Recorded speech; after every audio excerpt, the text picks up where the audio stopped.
Hi everyone, I know you are watching this content to accompany your sleep. So before we start, I want to know where you are watching from and what time you are watching. Also, don't forget to like, comment, and subscribe. Let's jump straight into the story.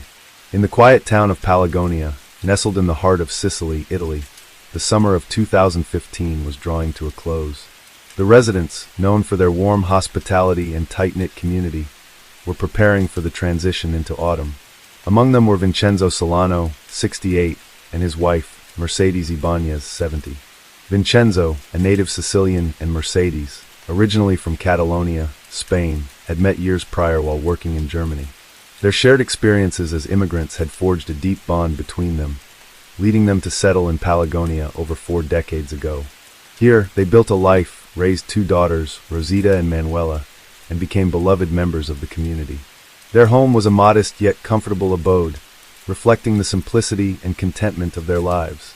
Vincenzo was known for his gentle demeanor and love for gardening, often seen tending to his plants in the early morning hours. Mercedes, on the other hand, was celebrated for her culinary skills, frequently sharing traditional Spanish dishes with neighbors and friends. Their life was serene, marked by routine and the joys of family. However, the tranquility of Palagonia was shattered on the morning of August 30th, 2015. The sun had barely risen when the local police received a distressing call. Manuela, concerned after multiple unanswered calls to her parents, had decided to check on them. What she discovered was a scene of unimaginable horror. Her father, Vincenzo, lay lifeless in their bedroom, his throat brutally slashed. The room bore signs of a violent struggle, with overturned furniture and bloodstains marring the walls. The air was thick with the metallic scent of blood, a stark contrast to the home's usual warmth. Desperate to find her mother, Manuela's search led her to the courtyard. There, she found Mercedes's body, bearing injuries consistent with a fall from a significant height. The initial assessment suggested that she had been thrown from the balcony, a fall that had ended her life. The brutality of the acts was incomprehensible, leaving Manuela in a state of profound shock and grief. As the news spread, the community of Palagonia was engulfed in sorrow and disbelief. The Solano Ibanez couple had been pillars of the community, known for their kindness and generosity. The idea that someone could harbor such malice against them was beyond comprehension. The local authorities, recognizing the gravity of the situation, launched an immediate and thorough investigation. The initial findings painted a grim picture.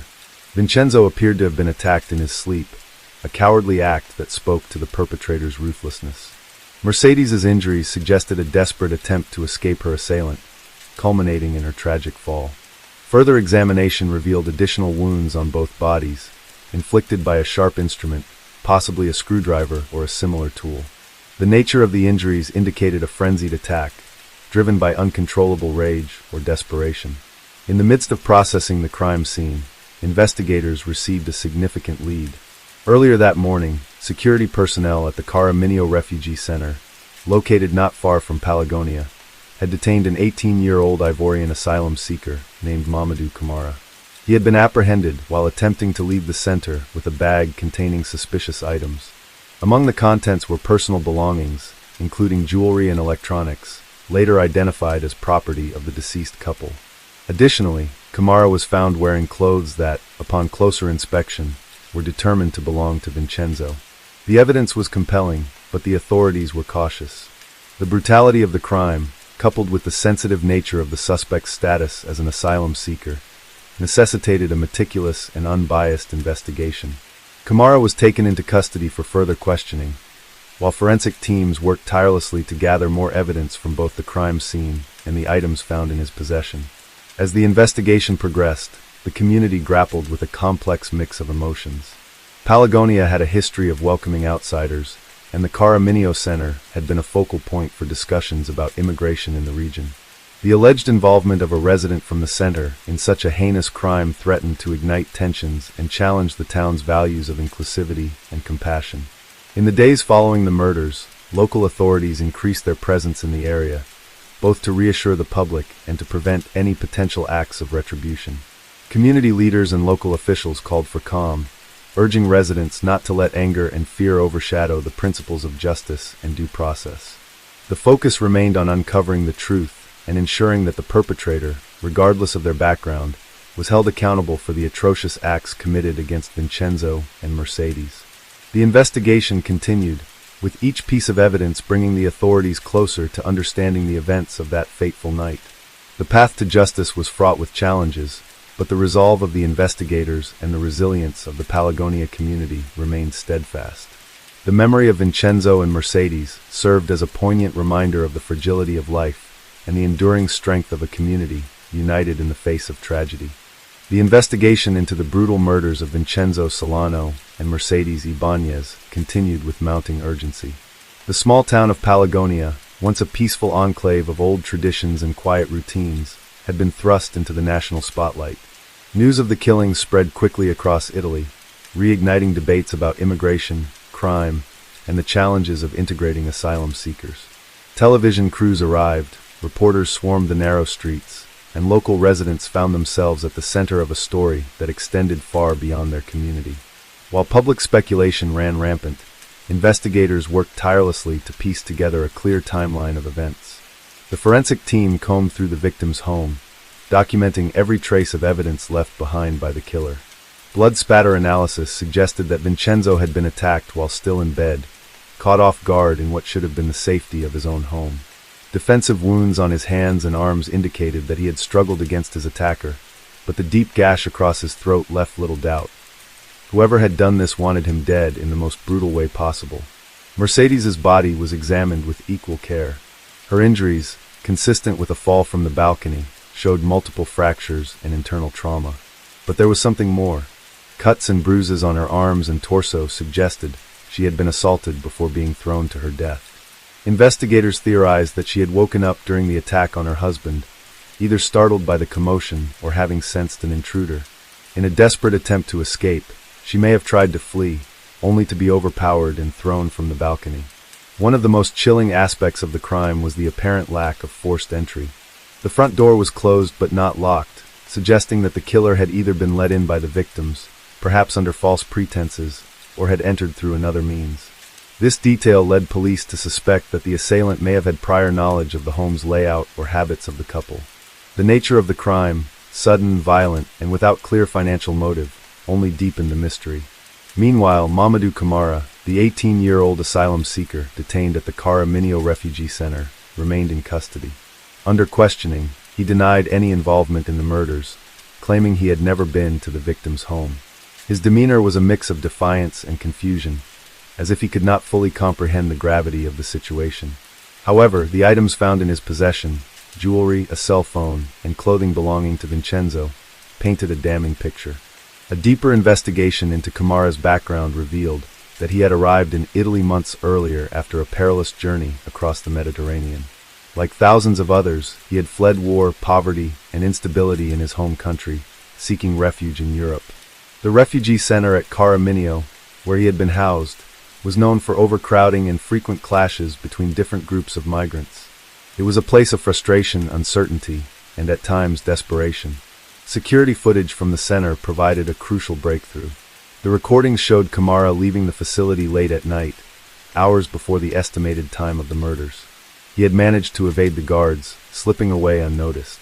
More damningly, footage captured him returning in the early morning, carrying a bag similar to the one later found in his possession. His clothing appeared different from when he had left, raising further suspicions.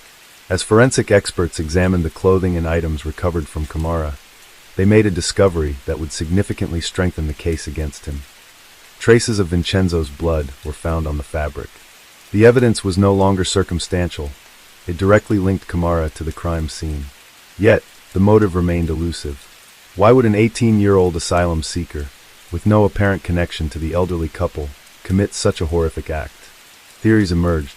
Some investigators believed it was a burglary gone wrong, that Camara had broken into the home with the intent to steal, but had been caught in the act, leading to a violent confrontation. Others speculated that drug use or mental instability might have played a role, though no immediate evidence supported this. There was also the possibility of a more calculated crime, one driven by anger, revenge, or an unknown grudge. As the case progressed, tensions in Pelagonia escalated. The murders had already sparked outrage, but the revelation that an asylum seeker was the prime suspect ignited deeper, more volatile emotions. Protests erupted outside the Kara Minio Refugee Center, with locals demanding its closure. Right-wing political figures seized the moment, using the tragedy to fuel anti-immigration rhetoric. Graffiti began appearing on walls throughout the town, bearing slogans that called for an end to asylum policies and the expulsion of migrants. What had once been a quiet town was now a battleground of political and social discord. But amid the anger, there was also sorrow.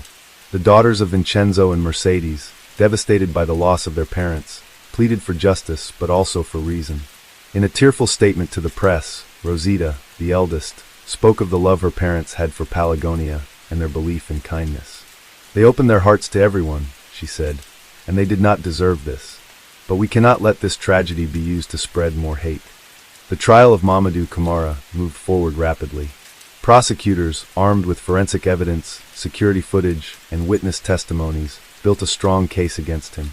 Camara, maintaining his innocence, changed his story multiple times, at one point claiming he had been forced by others to steal from the house, at another insisting he had found the items discarded near the road. His shifting narrative only worked against him, reinforcing the perception of guilt. With the weight of evidence against him, the court reached a decision. Camara was convicted of the murders of Vincenzo Solano and Mercedes Ibanez. He was sentenced to life in prison, a verdict that brought some closure to the grieving families, but did little to heal the deeper wounds left on Pelagonia. In the aftermath, the town struggled to regain its sense of normalcy. The tragedy of that September night in 2015 would never be forgotten, a grim reminder of how violence could tear through even the most peaceful of communities. The home where Vincenzo and Mercedes had once lived, where they had spent decades building a life together, remained empty, a silent monument to the horrors that had unfolded within its walls. Yet, life in Pelagonia continued. The seasons changed, the markets reopened, and the town's rhythms resumed. But in quiet moments, when the streets emptied and the sun dipped below the horizon, the memory of what had happened lingered.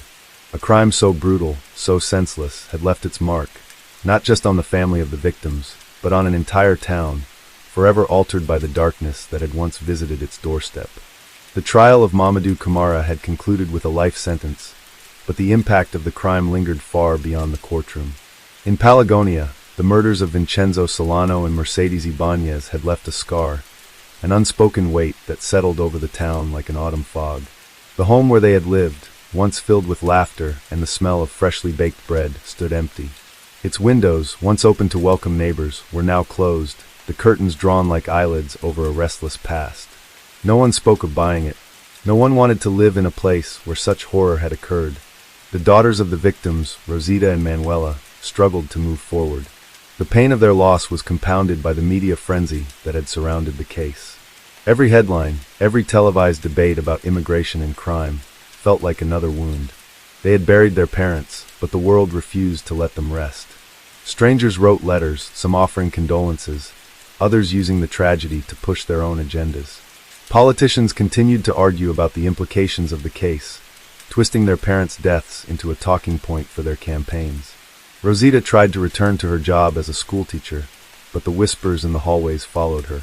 Manuela, who had been the one to discover the crime scene, found herself plagued by nightmares.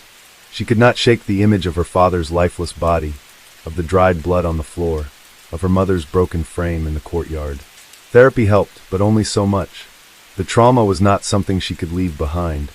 It was stitched into the fabric of her existence. Meanwhile, the town itself remained divided. For some, the case confirmed their worst fears, that the influx of migrants into Sicily had made their once safe streets dangerous.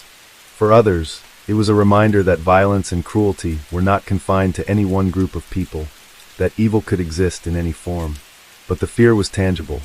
People began locking their doors at night.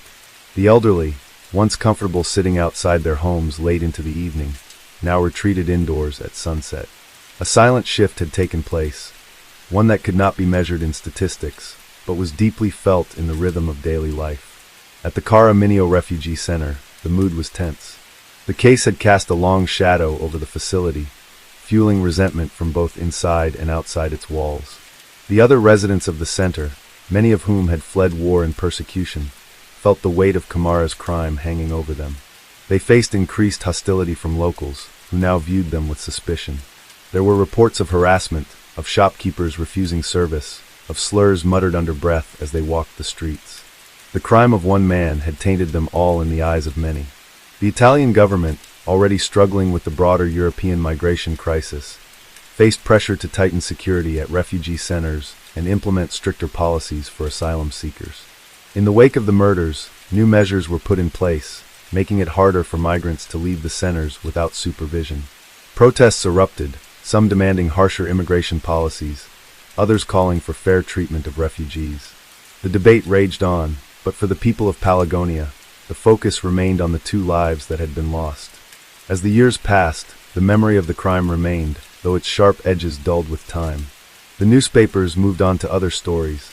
The debates shifted to new controversies. But for those who had known Vincenzo and Mercedes, the pain never fully faded. Their absence was felt at family gatherings, in the empty chairs where they once sat, in the moments when laughter would rise only to be dampened by the realization that they were gone. Rosita and Manuela eventually made the difficult decision to sell their parents' home. It had become too painful to hold on to, a relic of a past they could not reclaim. A young couple from out of town purchased it, unaware of its history. They painted the walls, replaced the furniture, and filled it with new memories. But the neighbors still looked at the house with different eyes, still felt a chill when they walked past at night. Justice had been served, but justice was not the same as closure. The town had learned that evil did not always come in the form of shadows and whispered threats. It could arrive silently, without warning, and change everything in a single night. The streets of Pelagonia remained the same. The church bells still rang, the market still bustled with life. But beneath the surface, there was an understanding that had not been there before. No place was truly safe. No door was ever completely locked. And sometimes the worst nightmares were the ones that happened while you were still awake. Klondike Bishambave was born on April 11, 1980, in Gil, Kazakh SSR. Klondike Bishambave grew up with his younger sister Irujin, born in 1984. He received 3 higher educations, studying at Kazakh Academy of Management, TAZ University, and George Washington University through a presidential scholarship. At 26, he defended his PhD thesis in economic sciences. Klondike began his career as a bank manager in 2000. He briefly interned at the Ministry of Economy, then held senior positions in large companies before returning to the ministry in 2016. He became the young head of the ministry, but was dismissed 8 months later due to a bribery scandal, sentenced to 10 years in prison. However, he was released on parole after just 1 year.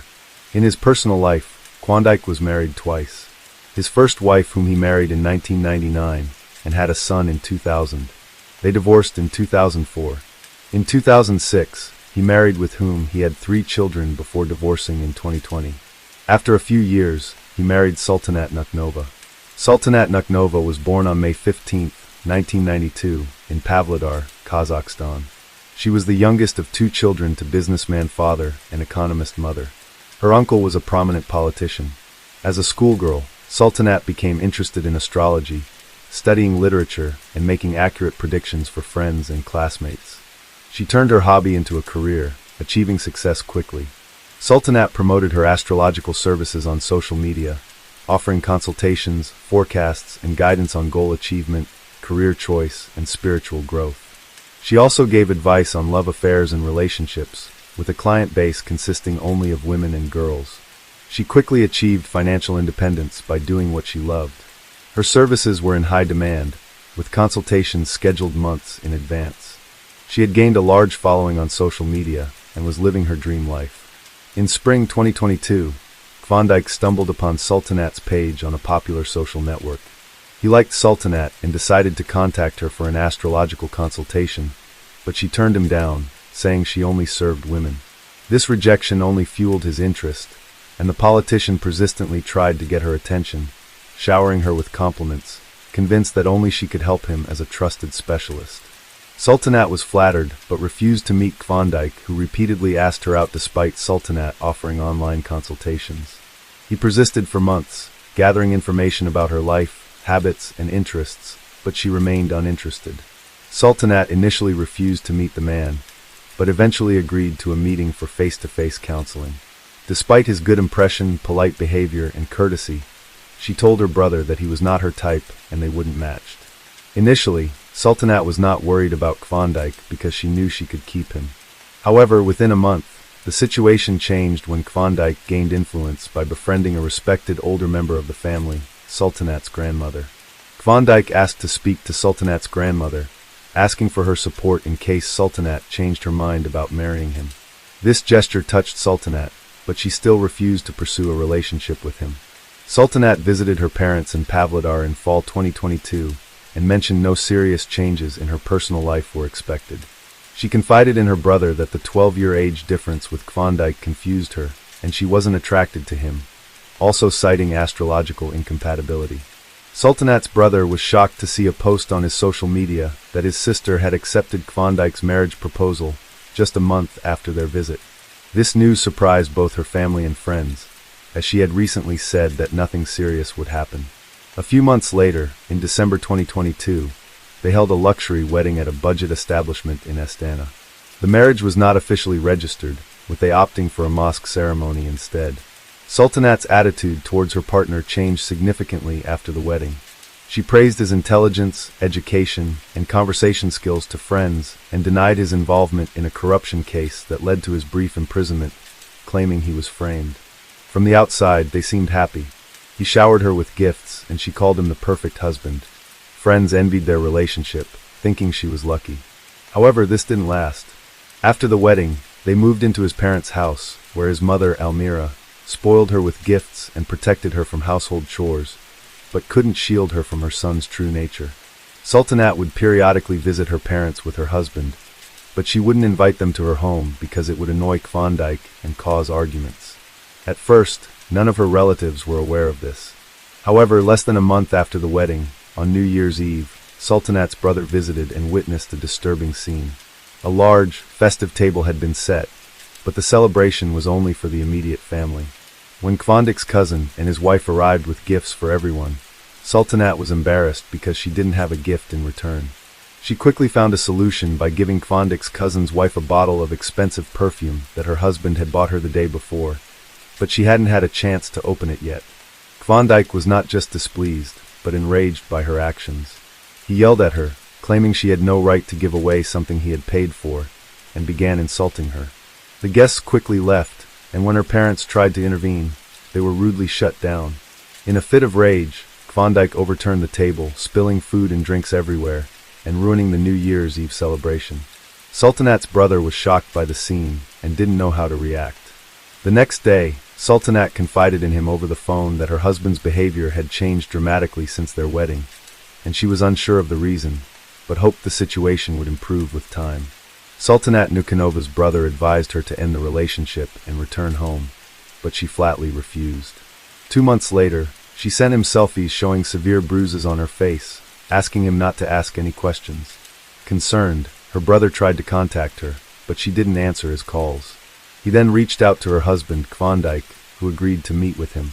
During their meeting, Klondike told Sultanat's brother to stay out of their business and refused to explain the cause of the bruises on his wife's face.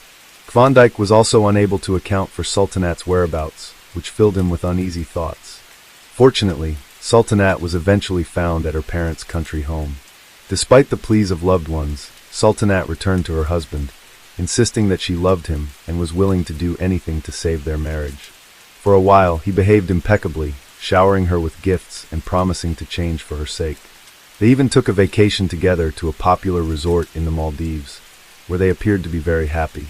Sultanat didn't explicitly complain about her marriage, but her behavior and appearance changed. She lost weight, became withdrawn, and wore revealing clothing, possibly to hide bruises. She stopped working as an astrologer and blogger, and only posted happy photos with her husband on social media. Klondike took away her source of income, making her reliant on him. She was not allowed to socialize without his permission and was monitored at all times. Despite appearing perfect to outsiders, their relationship was actually controlling and suffocating. Sultanat confessed to her friend that her husband exerted total control over her. Forbidding her to work or contact her parents without his knowledge was irrationally jealous, accusatory, and abusive. Despite her friend's horror and advice to leave him, she insisted she just wanted to talk, not be advised. They sought help from a family psychologist to save their marriage. Sultanat's husband rejected her therapist options and instead chose his own specialist, who blamed Sultanat for all their problems. She suspected her husband had hired the therapist to humiliate her. In summer 2023, Sultanat tried to leave him and stay with her parents, but her husband appeared a week later, asking for another chance and suggesting a change of environment to save their marriage. Sultanat hoped having a child would change her husband's attitude, but she couldn't get pregnant. After a family dinner in October, she briefly left her husband and moved into a rented apartment found by her brother. However, she returned to her husband 10 days later and even remarried him in a mosque ceremony, which she personally told her family about. On November 5th, she invited her family and close friends to her cousin's restaurant. Klondike made a good impression with his chivalrous behavior, being attentive and affectionate towards her. Everyone believed his feelings were genuine, but tragedy was looming. On November 9th, a relative contacted Sultanat's brother over the phone, sounding frightened as she asked about the truth of a social media rumor. After clarification, she shared a news link which reported that a former economy minister had taken the life of his young wife. Sultanat had asked to stay with him for a night after threatening to leave her husband. He agreed and told her where to find the spare keys, but she never arrived and her phone stopped working. He rushed to her house, but found no one there and her husband was not answering his phone, which made things even more concerning.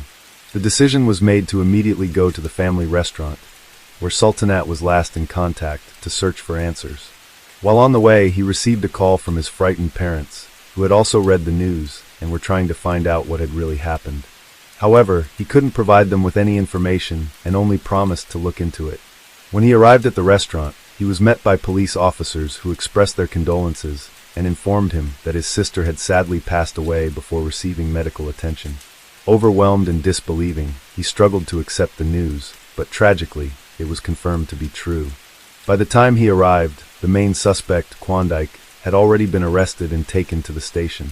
Klondike denied any guilt, claiming that the event was a terrible accident and that he was trying to help his wife. Also, the restaurant owner was taken into custody on suspicion of being involved in the incident. Several months ago, on the evening of November 8, 2023, Sultanat and Klondike and their friends attended a concert by singer Dima Belan. The loud music made it difficult for their friends to follow the conversation between the spouses, who got into a heated argument. Initially, their friends thought they were just discussing something, but it soon became clear that they was engaged in a full-blown fight. They stormed out of the concert hall without saying a word to anyone and went to the restaurant bow, where they continued to quarrel in a private VIP booth. Camera footage shows Klondike taking several bottles of alcohol from the bar and joining his wife in the booth. As they drank wine and discussed their relationship, she told him that she couldn't continue like this and planned to leave him. Infuriated by her statement, Klondike started shouting and threatening her, even slapping Sultanat. After the altercation, she called her brother and told him she would be coming to his house for the night, having finally made up her mind to leave her husband. Around midnight, she stepped outside, intending to go to her brother's house, but her husband caught up with her and the argument continued. The surveillance footage reveals a 15-minute argument between them, after which Klondike convinced his spouse to re-enter the building. They continued to quarrel in the vestibule and eventually secluded themselves in a stall with no camera coverage, making it impossible to determine exactly what occurred inside. In the hallway, cameras recorded Klondike aggressively pursuing his wife, Sultanat, as she attempted to create distance. He grabbed her hands, shook her, and pushed her against the wall. Klondike's lawyer downplayed these actions, describing them as stroking. However, Sultanat tried to escape and locked herself in the toilet to evade her husband's aggression. Undeterred, he kicked the door, resulting in corresponding injuries.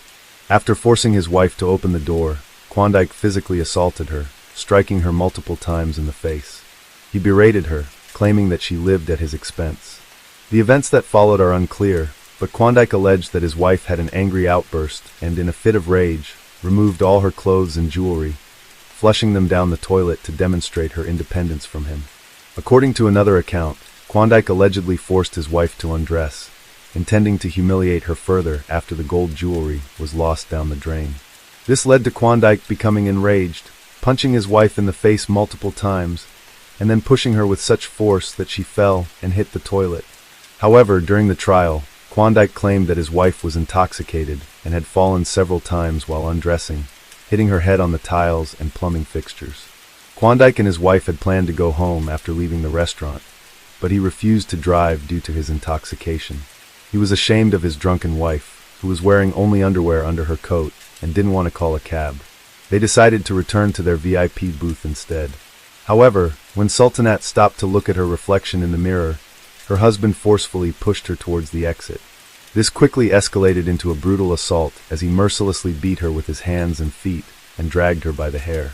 At around 7 o'clock in the morning, he dragged her back to the VIP cabin, where he continued his attack. Klondike ultimately caused severe harm to Sultanat, but during the trial, he claimed he had no involvement in her injuries. According to him, she had fallen and hit the floor and furniture on her own, and then fell asleep on the sofa. He alleged that he noticed a bruise on her face, but rather than seeking medical attention, he consulted a fortune teller to determine if everything was all right with his wife. The fortune teller told Klondike his wife was drunk and needed sleep, so he calmed down and didn't touch her. Later, he realized she wasn't breathing and called his brother, Bakun Banov, also the restaurant owner. Together, they deleted CCTV footage, claiming it showed his wife's indecent behavior. Banov called an ambulance in the evening, but she had already died. He claimed to have tried CPR, but it was too late. Both brothers were arrested by law enforcers. Klondike's former wife, Nazim, was also under scrutiny several years ago when her then husband was arrested on corruption charges. She defended him at the time, but soon after his release, she filed for divorce, citing irreconcilable differences and claiming she had outgrown the marriage. However, after her ex-husband was accused of brutally murdering his new girlfriend, Nazim gave a candid interview, admitting that she believes him to be capable of such a crime. She explained that her 14-year marriage to Klondike changed dramatically in 2011 after the birth of their second child. Klondike became increasingly aggressive, selfish, and narcissistic, thinking that the world should revolve around him. Nazim also revealed that her husband frequently cheated on her, openly flaunting his infidelities. However, it wasn't until his phone data was accessed during his 2017 arrest that she discovered the full extent of his cheating. He had multiple mistresses, and they constantly changed. After Klondike was released from prison, his behavior became even more violent and aggressive, according to Nazim. A disagreement erupted between them a month later, sparked by a minor issue. However, Klondike's reaction was excessive, as he became enraged and ripped a toilet lid from the wall with his bare hands, throwing it at Nazim. Although she dodged, the incident made her realize that the marriage was unsalvageable, in her opinion. Klondike had apparently restrained his true nature for a long time, because he knew Nazim wouldn't tolerate his darker impulses. Klondike had a sinister strategy. He initially chose a victim, tested her limits, and pushed her to see how much she would tolerate. Once he was convinced that she wouldn't leave or complain, he revealed his true self as a sophisticated sadist. The trial of Klondike began in March 2024, with relatives of Sultanat pushing for an open trial to prevent him from using his wealth and connections to influence witnesses and judges. Klondike, who had previously been convicted of a serious offense but released on parole, requested a jury trial to avoid a life sentence. A jury of 12 was selected, and in this case, a life sentence would require a unanimous decision from all jurors and the judge, a very unlikely outcome. Klondike denies premeditated murder, claiming the event was an accident. He says his spouse provoked him, but video recordings contradict him. Initially, authorities considered charging him with domestic violence, a crime with lenient punishment in Kazakhstan.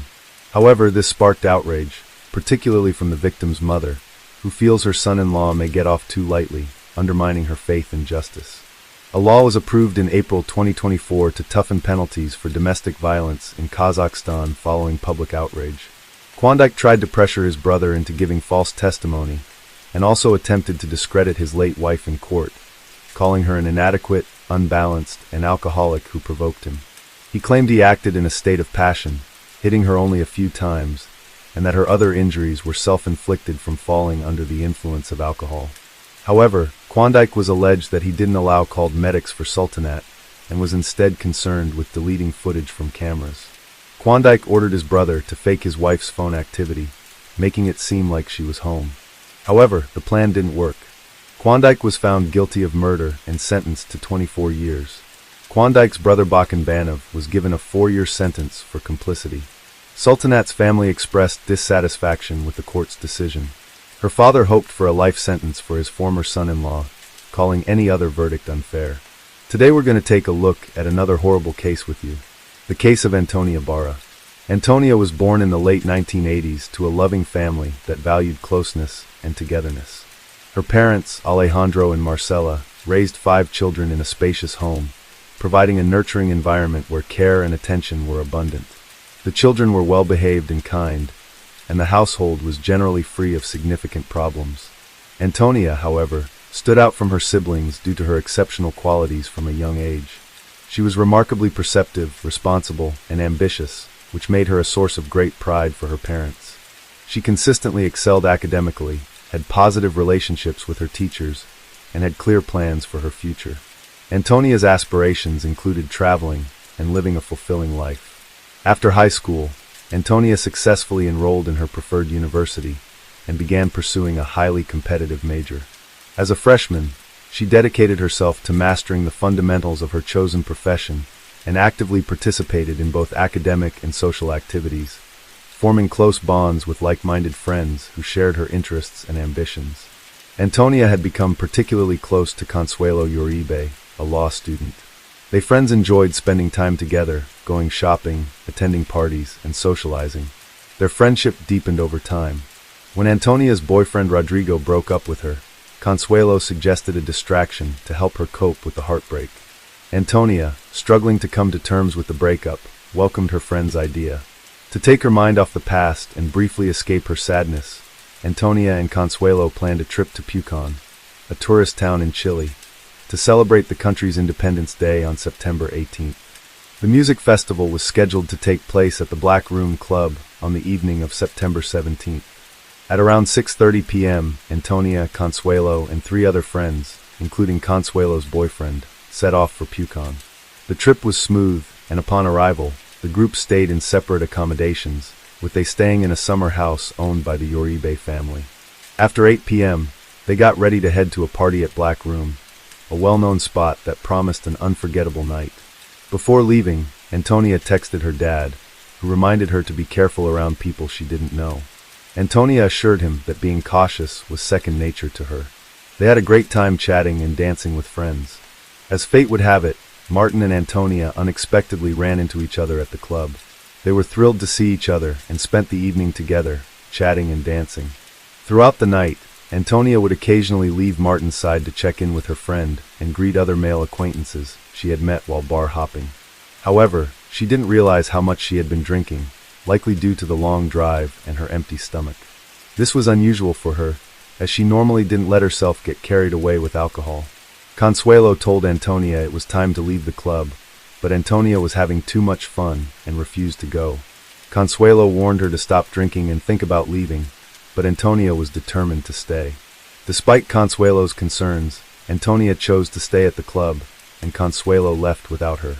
However, Antonia would soon come to regret her decision. One of their friends stayed at the club and saw what happened next. He later shared what he saw during the investigation and in court. He said that Martin started talking to Antonia and then took her hand, leading her towards the exit. Antonia seemed unsure and confused, likely because she had been drinking too much. Although she was in a daze, Antonia didn't seem to resist or mind being led away. It was unclear if she even knew what was happening. But external surveillance footage told a different story. According to Martin's friends, they left the club in 2 cars, but there was no room for her, so she ended up walking with them. Along the way, they passed a store, and footage showed that the man had forced her to enter. She was visibly intoxicated and unable to resist. Throughout the night, Martin, who was somewhat more sober than the others, attempted to exert control over the situation. The footage captured moments of Martin being overly affectionate towards her and trying to kiss her, despite her clear reluctance and attempts to pull away. After arriving upstairs around 9 a.m., Consuelo checked her messages and found a voice message from her friend Antonia. Initially, Consuelo had trouble making out what Antonia was saying, but after listening more closely, she caught a few words. Antonia was asking to be picked up, but Consuelo didn't know exactly where she was. To find her, Consuelo used her GPS and, accompanied by her boyfriend Jose, headed to the location indicated. Upon entering the house, Consuelo and Jose were shocked to find Martin standing naked, attempting to cover himself with a pillow. When Consuelo asked about her friend Antonia, Martin claimed he didn't know where she was. However, they soon found Antonia upstairs in one of the rooms, lying on a bed in her underwear, crying quietly. Jose carried her to the car, and Consuelo asked what had happened, but Antonia was too distraught to explain. At the summer house, Consuelo and Jose tried to comfort Antonia, holding her and talking to her. Eventually, Antonia opened up about what had happened. She confessed that Martin had taken advantage of her against her will, leaving her feeling powerless. After learning about the incident, Jose and Consuelo urged Antonia to report the attacker to the police and pursue justice. However, Antonia declined, fearing that her parents and the public would find out and judge her. Instead, she chose to silently cope with the trauma and try to heal on her own, asking Jose and Consuelo to keep the incident private. During a conversation with her father, Antonia tried to respond normally to his light-hearted question about whether she had been drinking too much. However, her response unintentionally revealed her distress. The next day, Antonia met with Martin to discuss the incident, but he was uncooperative and arrogant.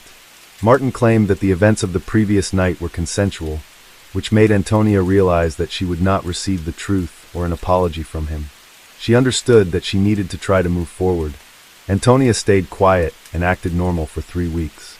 A close childhood friend claimed not to notice anything unusual, but Antonia's classmates observed that her memory was faltering and her thoughts were disorganized. But sometime later, Alejandro eventually discovered the truth about his daughter.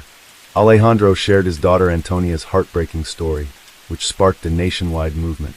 Multiple women came forward with similar allegations against Martin, leading to 6 new charges and his exposure as a serial offender. The Martin family sought court protection for their personal information, which had been leaked online. They claimed that the online harassment, including insults, threatening messages, and false information, had violated their constitutional right to privacy.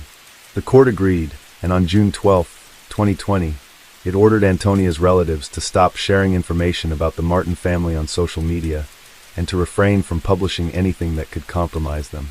However, this decision sparked widespread outrage in Chile. Many people felt that the court was protecting the suspect rather than the victims. On July 21st, the Antonia family appealed the decision to the Supreme Court, but their appeal was rejected. The suspect's lawyer then requested protective measures on his client's behalf, but the suspect was eventually charged with multiple counts of attack. The case, known as the Antonia case, became a rallying cry for victims of violence in Chile. For many women, it marked a turning point, and they began to come forward to share their own experiences after years of silence. On July 22nd, a surprising turn of events occurred when the court changed Martin's preventive measure from detention to house arrest, effectively releasing him. The judge clarified that this decision did not imply a reduced sentence. Meanwhile, the prosecutor had charged Martin with 5 counts of misconduct, but the court only recognized 2. This sparked widespread outrage, with thousands of people taking to the streets to protest the halt in investigations and the decision to place Martin under house arrest. In response to public pressure, the authorities appealed the decision, and the judiciary quickly overturned the house arrest order, taking Martin back into custody.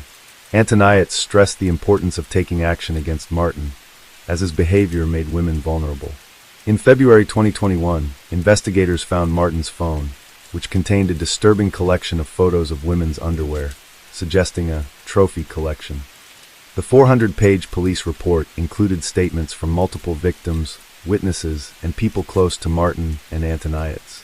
A childhood teacher described Martin as a smart and cheerful child, but noted that he had an unusual interest in intimate topics. Some women recalled that Martin had inappropriately touched them when they were children, but at the time, no one thought much of it. On June 14, 2022, the criminal court in Tomoko began its hearings, which were expected to last over a month. During this time, the prosecution presented evidence, expert testimonies, and witness statements. The court started watching a CCTV. Video footage revealed that Antoniette was unable to control the situation. On August 26th, Martin was sentenced to 20 years in prison for crimes against intimacy and intimacy-related aggression. However, on December 29th, the Supreme Court accepted the defense's appeal, disagreeing with the verdict. A new trial was scheduled for spring 2023. In a related development, Martin's original lawyers resigned on March 16th, and the public defense took over his case. The second trial began on April 24, 2024, focusing on 5 counts of violence and 2 counts of forced intimacy. During the trial, Martin waived his right to remain silent and provided his account of the events. He claimed that his actions were the result of severe intoxication. However, the prosecutor countered that by drinking with the victims, he had taken advantage of their vulnerability. Ultimately, Martin was found guilty on July 7, 2023. The federal prosecution sought a prison sentence of 41 years, but on July 28, 2023, Martin only was sentenced to 17 years in prison for committing 7 intimacy-related crimes against 6 victims. Since he had already spent time in custody, he would serve 14 years. Today, we're going to take a look at another horrible case with you. The case of Lizzie Marriott. In the fall of 2012, Lizzie Marriott began her studies in marine biology at the University of New Hampshire. To reduce her living expenses, she moved out of her family home in Massachusetts, where she lived with her parents, Bob and Melissa Lizzie, and relocated to Chester to live with her aunt and uncle, Tony and Becky Hannah. Lizzie quickly became a beloved member of her aunt and uncle's family. She had a passion for marine animals, which led her to pursue a degree in marine biology. Although she was now 2 hours away from her parents, they remained close and kept in regular contact. Lizzie was known for her kind, gentle, and sweet nature, which made her a favorite among those who knew her. Lizzie's aunt recalled that whenever Lizzie came home, she'd exclaim, "I'm home," and it filled their hearts with joy. Lizzie was thriving in her new life, with new opportunities opening up in her free time. She had found a job at Target, where she quickly fit in and earned respect from her colleagues. That's where she met Kate McDonough, an 18-year-old who quickly became a close friend. They girls often hung out after work, and one day, Kate invited Lizzie over to her apartment. On subsequent invitations, Lizzie was happy to accept. Lizzie and Kate planned a cozy evening with dinner and a movie on October 9th. However, Kate's boyfriend Seth joined them, bringing a lively atmosphere. Seth was a man of many talents, with a theater arts background and a black belt in karate. Lizzie's family and friends expected a fun evening together. When she failed to return home at the agreed-upon time, her relatives initially thought she might have stayed overnight at a friend's place and then headed to university. However, when she didn't show up the next day, her aunt and uncle grew concerned and contacted her parents, who were also unaware of her whereabouts. Lizzie's parents immediately drove to Chester, reporting their daughter's disappearance to the police along the way. The investigation began, and the police questioned everyone who knew Lizzie, but her relatives had no idea where she had gone. Fortunately, a friend named Nate revealed that he thought Lizzie might be with Kate McDonough. Nate asked Kate if she had seen Lizzie. Kate replied that she hadn't. Detectives began investigating the new information provided by Nate. In the meantime, they discovered that her bank accounts showed no activity and her phone was dead. This led them to rule out the initial theory that she might have been involved in an accident. Shortly after, her car was located. After interviewing her friends and coworkers, investigators gathered some information about Kate and her boyfriend, Seth. Lizzie and Kate's acquaintances have noticed they spending increasing amounts of time together, despite their vastly different personalities. Outwardly, Lizzie is sociable and compassionate, whereas Kate is known for being rude. The reason behind their close relationship remains unclear. Lizzie was once a cheerful person, but after meeting Seth, she changed. Her coworkers noticed a difference, and she distanced herself from relatives who disapproved of Seth's behavior. They started dating when Lizzie was 17 and moved in together in Dover, New Hampshire, after she turned 18. On October 12th, authorities questioned Kate and Seth separately, but at the same time. This tactic helped investigators gather more information. For 2 hours, Kate consistently denied ever having met Lizzie on October 9th, but then she stopped cooperating completely with the investigation. Seth, on the other hand, was more open with the details. He contradicted Kate's account, saying that Lizzie was actually at their place on the 9th. Seth described the events of that day, saying that he, Kate, and Lizzie watched a movie together, played strip poker, and then engaged in a consensual threesome. However, the situation becomes tragic when things don't go as planned. Lizzie accidentally dies while tied with rope. Too shocked and afraid of being misunderstood, Seth and Kate decided to dump Lizzie's body into the Piscataqua River on Pierce Island. After being questioned for 11 hours, Seth accompanied police to the location and reenacted how he and Kate threw the body off the cliff. Lizzie's parents doubted Seth's account of her death, insisting she was in a loving relationship with Brittany and wouldn't cheat or take her own life. They urged police to find her body for a proper burial. The search continued with volunteers and a detective, but strong river currents made it possible her body was swept to the Atlantic. The investigation into Lizzie's death continued with a search of Seth's apartment. Detectives found the apartment cluttered and disorganized, with evidence of Seth's interest in occultism and black magic. A search of the surrounding area turned up a bag in a trash container containing black leather gloves, a sweatshirt, and men's underwear with DNA from both Seth and Lizzie, confirming their intimate relationship. The sweatshirt was identified as Lizzie's by her family. Later, Kate McDonough confirmed some of his account. According to Kate, she, Seth, and Lizzie spent the evening of October 9th in playing strip poker, which eventually led to a consensual intimate encounter involving rope bondage, which Lizzie had agreed to.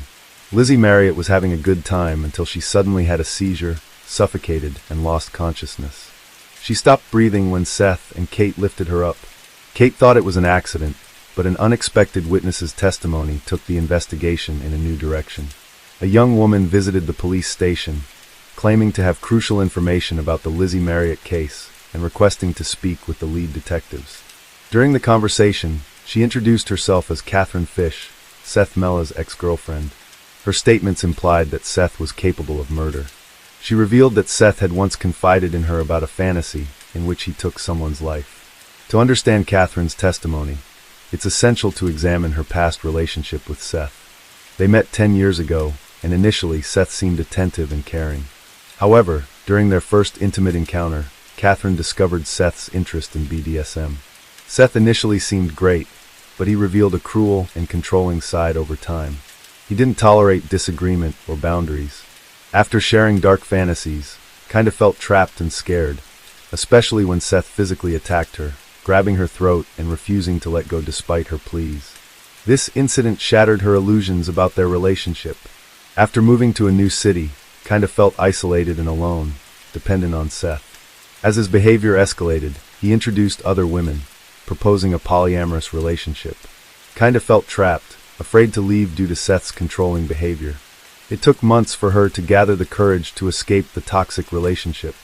In May 2014, Seth Mella appeared in court, facing not only intentional murder charges, but also accusations of taking advantage of multiple individuals.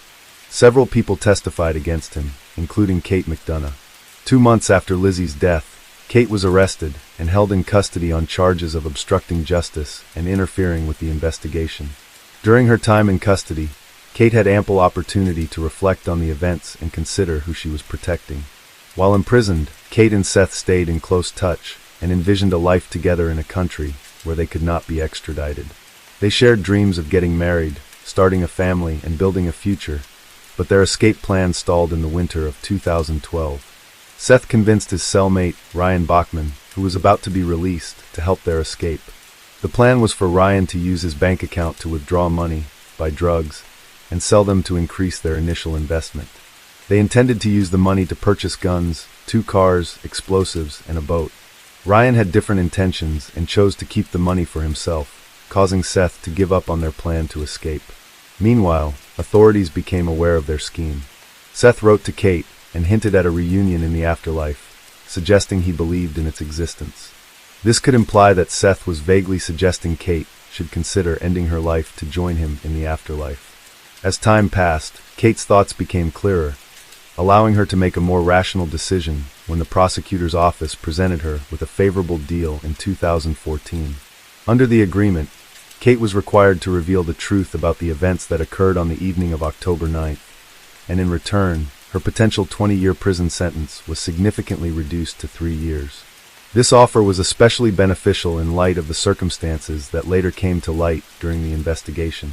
As part of their agreement, Kate acknowledged that she was deeply intimidated by Seth and followed his instructions without hesitation. Over time, Seth had slowly stripped Kate of her autonomy and stifled her ability to make decisions for herself. Approximately 6 weeks before the tragic event, Seth had asked Kate to arrange a threesome with someone else while she was away on a 10-day theater tour, but Kate was unable to find someone to participate. Over time, Seth's messages to Kate became increasingly aggressive, transitioning from giving her instructions to making threats. He warned her of severe consequences if she didn't meet his demands, which included bringing a friend to participate in his plan. Kate invited Lizzie to visit her at home, and Lizzie agreed because she trusted Kate and had been to her place before. However, Kate didn't tell Lizzie that Seth would also be there, as she knew Lizzie might be hesitant. Seth had seen Lizzie's photos and was eager to meet her. On October 9th, Seth arrived at Kate's apartment at 9 p.m. At first, Kate and Lizzie chatted together, and Seth joined in later, initially creating a light-hearted atmosphere with his jokes and friendly demeanor. As they watched a movie, Seth suggested playing strip poker, dimming the lights to create an intimate setting. Lizzie began to lose the game, eventually ending up in her underwear. In another round, Seth suggested kissing Kate, but she refused, explaining that she was in a committed relationship and found the idea unpleasant. Seth suggested leaving Lizzie alone, but she refused. He retrieved a rope and gloves from his room, returned, and strangled her with the rope before she could react. After killing Lizzie, Seth committed a further act of violence against her body. His girlfriend, Kate, was present but did not intervene, claiming she was too scared to act. She feared that she would become the next victim if she tried to help. Later, at around 1 a.m., Seth and his girlfriend wrapped Lizzie's body in tarpaulin and placed it in a suitcase. They then transported the suitcase to Lizzie's car and drove to Pierce Island by the river. From the observation deck, they removed Lizzie's body from the suitcase and threw it off the cliff. After the incident, Kate and another person cleaned up inside her car. Then they drove to the campus parking lot, where Kate parked her vehicle. From the parking lot, they walked a 10-mile distance to Kate's home. The experience left Kate severely shaken, and she went into shock. She was also fearful of testifying against Seth in the future, worrying that he might intimidate or silence her due to concerns for her safety. During the trial, Kate's excessive sobbing raised suspicions, with some doubting her emotional display and suggesting she was a skilled actress. Kate's defense claimed that Lizzie's death was an accident during intimacy, but acknowledged that Seth and Kate had disposed of the body. They alleged that Seth isolated and coerced Kate, affecting her mental state. The prosecution focused on deliberate murder, citing the discovery of gloves at the scene, which suggested premeditation. Roberta Gherkin and Paul Hickok, acquaintances of Seth Mella, testified for the prosecution. After Lizzie's murder, Seth called them at 10:49 p.m. asking for help. When they arrived after 11 p.m., they found Seth on the bed next to Kate McDonough in lingerie. Seth said, "This time things went too far." Roberta found Kate in the kitchen and suggested calling an ambulance. They chose not to intervene or contact police, avoiding involvement. Seth Mella was convicted of first-degree murder by strangulation and conspiracy in 2014, receiving a life sentence without parole. Kate McDonough, who was 20 at the time, got a 3-year sentence as part of a plea deal and was released in 2016. She has since maintained a low profile. Lizzie Marriott's parents, Bob and Melissa, do not feel the sentence is sufficient. They hope her case can serve as a warning to others, especially women. They created a memorial bench in her hometown, since her body was never recovered. Today we're going to take a look at another horrible case with you. Blake Leibel was born in Toronto, Ontario, Canada, on the 8th of May in 1981. His family was a well-off family right up the tree. His father, Lorne Leibel, is a well-known real estate tycoon and Canadian Motorsport Hall of Famer, while Blake's mother, Eleanor Chettle, inherited Alros products from her father, Paul Chettle. This company makes plastic polytart materials and is reported to generate over $28 million in sales annually.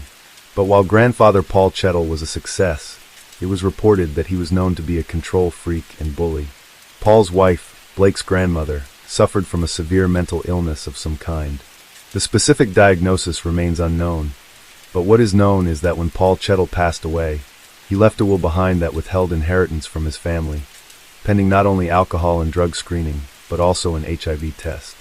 Once relatives successfully passed these stipulations, Paul Chettle's girlfriend would get 2 Mercedes-Benz cars, a Cadillac, and some other parting gifts, while Blake's mother got a payout of $12 million. Oddly enough, Blake's brother, Cody Leibel, was cut out of the will, with Paul Chettle stating that it wasn't out of lack of love, but rather that he knew Cody's father would adequately provide for him. On the other side of the family, Blake and Cody's father, Lorne Leibel, was a man who dated beautiful young women and took them out in fancy Ferraris. He was the envy of any man who set eyes on his fortunes or female companions. When Lorne Libel split up with Eleanor Chettle, Blake lived with his mom, while Cody lived with his dad. It was during this time that Blake and his father reportedly became distant and estranged, as Blake felt that Lorne wasn't providing enough for him financially. Even so, the Libel family was, by all accounts, a highly successful one. Even Blake's grandfather, Stanley Libel, was a well-known sailor who competed in the 1968 Summer Olympics, and then later developed hundreds of homes across Toronto. Even Blake's aunt, Terry Libel, is a Canadian journalist who served as a host for CBC's Olympic coverage during the 1996, 2002, 2004, and 2006 games. Blake and his brother, Cody Libel, were destined for success right from the very start. Or at least they certainly had the financial environment around them to allow them to succeed at whatever they put their minds to. As a matter of fact, when Cody Libel moved to California, he certainly left his mark of success on the world. He even sold his 5,500 square foot home in Beverly Crest for almost $18 million in 2017. The buyer was reportedly Katy Perry. Then later on the same year, Cody bought Reba McEntire's house for a reported $25 million, crowning him the youngest homeowner in Beverly Park history. This move made him neighbors with big names like Sylvester Stallone, Mark Wahlberg, Denzel Washington, and even Eddie Murphy. As the world's youngest owner of a Ferrari Enzo, Cody not only owned a record label, but he was a regular at a poker club called Molly's Game that reportedly hosted famous faces like Leonardo DiCaprio, Ben Affleck, Matt Damon, and Tobey Maguire. Cody Libel certainly seemed as successful as the family that raised him. Cody's brother, Blake Libel, moved to California in 2004. He reportedly still received an allowance from his mother that totaled close to $2 million in just 8 years. In 2011, Blake's mother Eleanor would die of brain cancer, leaving a huge inheritance behind to Blake and Cody. Roughly 2 years later, Blake challenged his mother's will to remove his father as trustee and deny his brother Cody his inheritance. But Blake, who reportedly didn't even attend his mother's funeral, received little sympathy from the courts. But who is Blake Libel? He wrote and directed a comedy film in 2009 called Bold. It was very low budget, and it didn't hit well at all. The movie was a massive flop with a 2.6-star rating on IMDb. But apparently you can still find it on Plex TV if you're curious. Blake Libel also directed a 2013 film called Soulmates. He's even listed as a creative consultant and director on a few episodes of Mel Brooks' Spaceballs, The Animate. In 2010, Blake published a graphic novel called Syndrome. The novel was about a man named Dr. Chattel, who happens to share the same name as Blake's own mother. In the novel, Dr. Chettle studies serial killers. He also goes as far as to recruit a town full of actors, and then set up a fake Truman Show-style scenario. Next, he fakes the execution of a serial killer before wiping his mind, and allowing the memoryless man to run free in the fake town so Chattel can monitor his actions. The doctor's goal in the book is to cure serial killers. Chattel's character can be quoted saying that evil is not some mysterious force, evil is a syndrome. Co-author of the book, Ryan Roberts, stated that Blake told him that he had done a lot of research on serial killers. Ryan also recalled how Libel jerked his hands upward when showing how a victim could be flipped upside down in order to drain them of fluid. In hindsight, Ryan Roberts said he'll never forget that.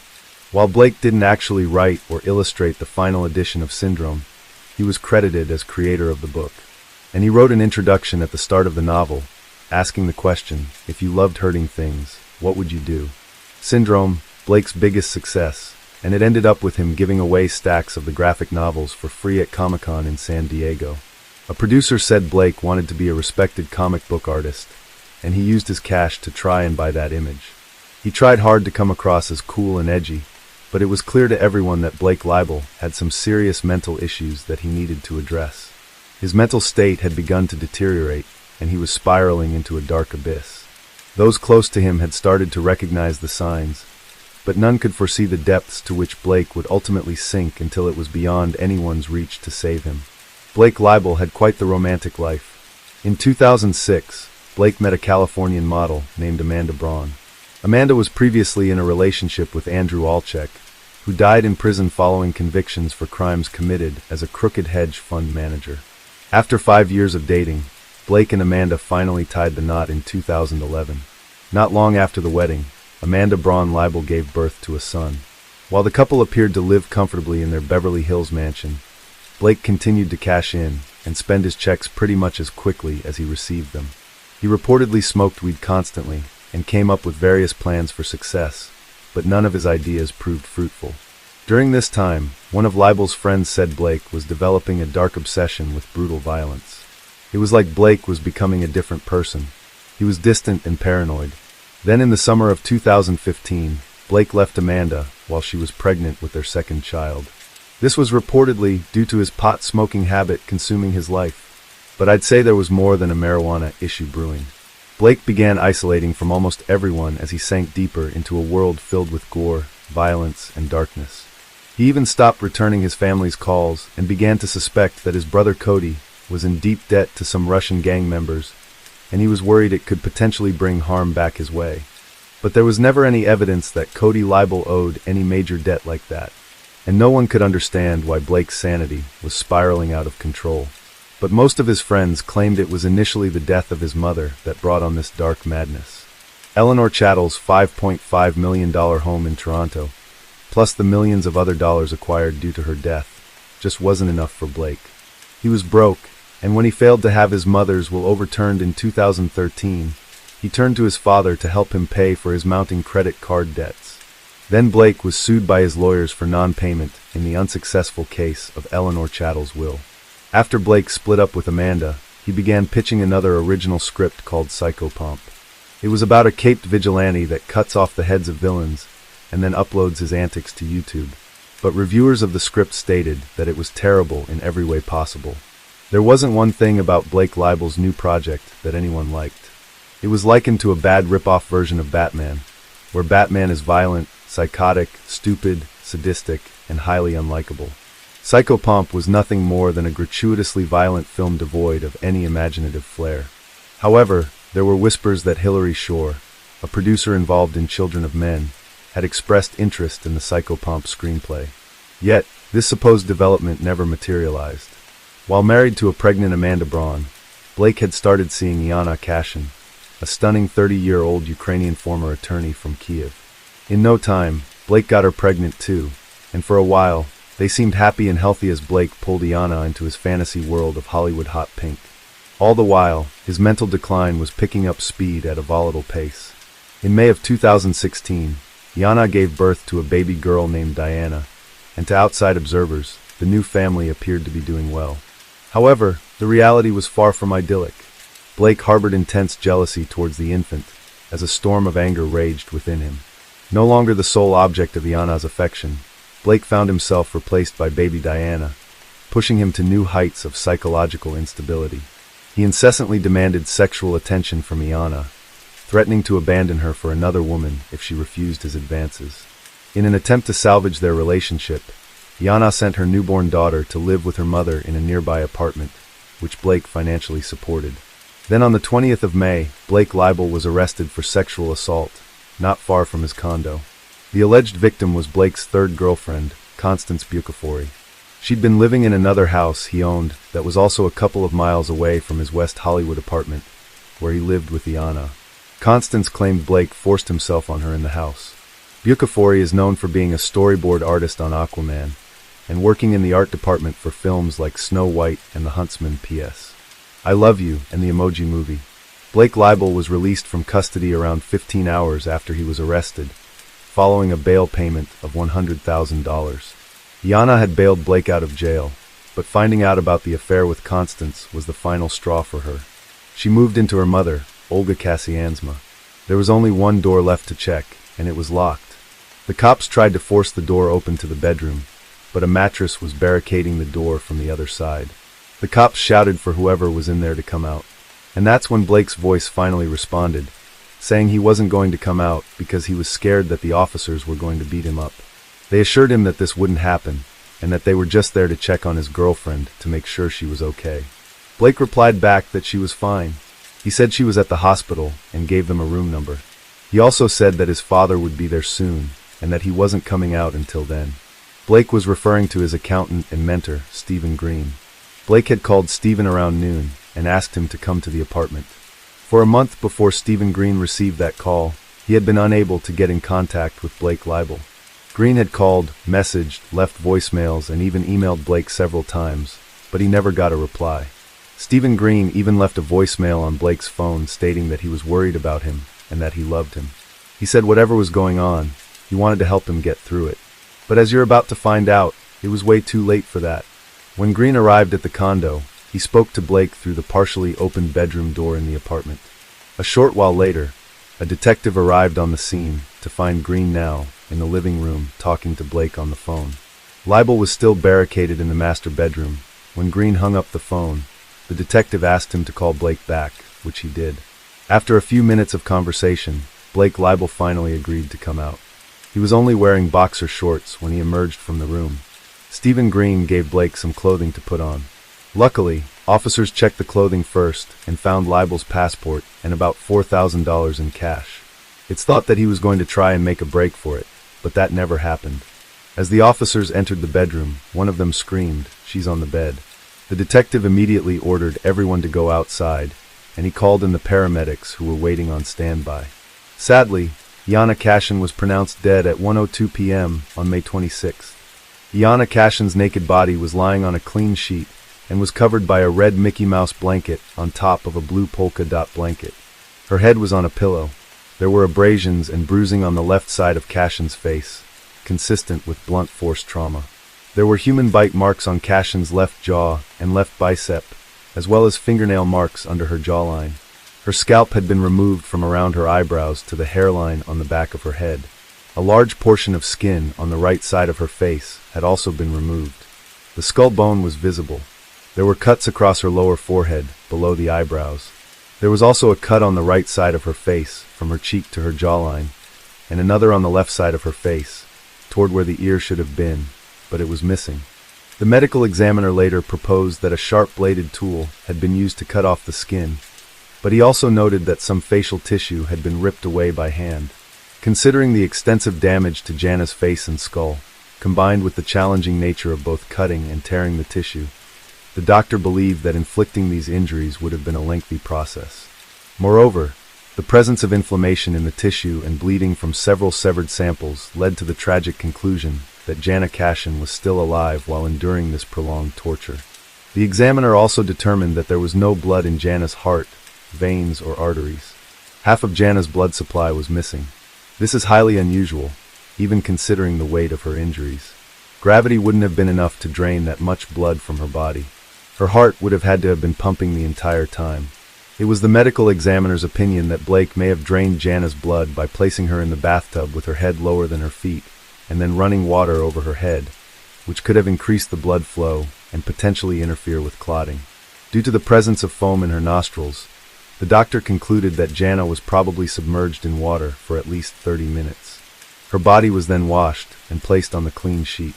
Her cause of death was ruled as exsanguination, which is the draining of blood. There was an additional pillow to the left of Jana with an indentation on it. It was as if someone had been laying next to her. There were dried blood stains on the mattress beneath the sheet she lay upon. The investigation uncovered the extent of the violence that had occurred throughout Blake Leibel's condo. According to court documents, blood stains and pieces of human flesh were discovered behind the bed. Blood was also splattered on the wall near Jana's body. A fragment of an eyebrow was found on the floor beside the bed. In addition to the mattress Jana was lying on, blood stains were present on another mattress from a second bed in the room, as well as on a side table and in various other areas of the bedroom. The mattress that had been used to obstruct the door belonged to this second bed. A clump of hair and a blood-stained razor were found in the trash can. When cops entered the bathroom of the master bedroom, warm water was running in the bathtub. Blood stains and hair could be seen in the tub. A green paring knife with blood on it was found in the top drawer in the bathroom. The oval shape of the blood stains found on the headboard of the bed and the guest bedroom were consistent with having been made via the top of Jana's scalped head. There was blood on 2 towels, a pillowcase, the floor, and the base of the drapes in the guest bedroom. The drain in the tub of the guest bathroom also tested positive for blood. The same drain contained some freshly cut hair. Chemical testing also confirmed the presence of blood that someone had tried to clean up in areas of the dining room, the hallway, the guest bathroom, and both of the bedrooms. The kitchen garbage disposal also tested positive for blood. Then more evidence was found in the dumpster. Inside trash bags that had been thrown down the garbage chute, mere feet from Blake's condo door, Investigators found blood-stained bedding, towels, clothing, bath mats, placemats, a bed skirt with bloody handprints, human tissue, including some pieces with hair that appeared to be scalp and the missing ear. Samples taken from Blake's hand and fingernails also contained Jana's DNA. Jana's hands showed signs of injury consistent with self-defense. The marks and bruises seen on Blake's face when arrested were most likely inflicted by Jana, fighting for her life. The LA coroner concluded that she was kept alive for around 8 hours. He said he'd never seen injuries like that, and he likened them to wartime injuries. Blake Leibel was arrested and charged with the torture and murder of Jana Cashin. It was later discovered that he used her phone to order food to the apartment via Postmates twice during the time Jana was missing. Blake's demeanor on the scene was described as ice cold. He acted as if he didn't even know Jana was dead. When an officer told him, he simply replied, "Well, I guess you'll find out who did it then."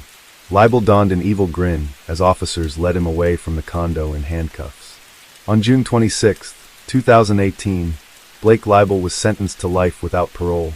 Due to the nature of his crimes, he was eligible for the death penalty, but the DA didn't pursue it, even though doctors deemed Blake not to be insane and stated he was fit to stand trial. It took the jury just 3 hours to deliver a guilty verdict. Blake was also ordered to pay about $43 million to Jana Cashin's family. Cody Leibel was present on every day of the trial. Blake's father never showed up. Jana Cashin had only been living in the United States for a couple of years before tragedy struck. She was working on becoming a translator. What happened to her was absolutely devastating. It was a crime with little motive outside of Blake's narcissistic desire to control women with his allowance. It was as if this aged, evil little boy had never been rejected.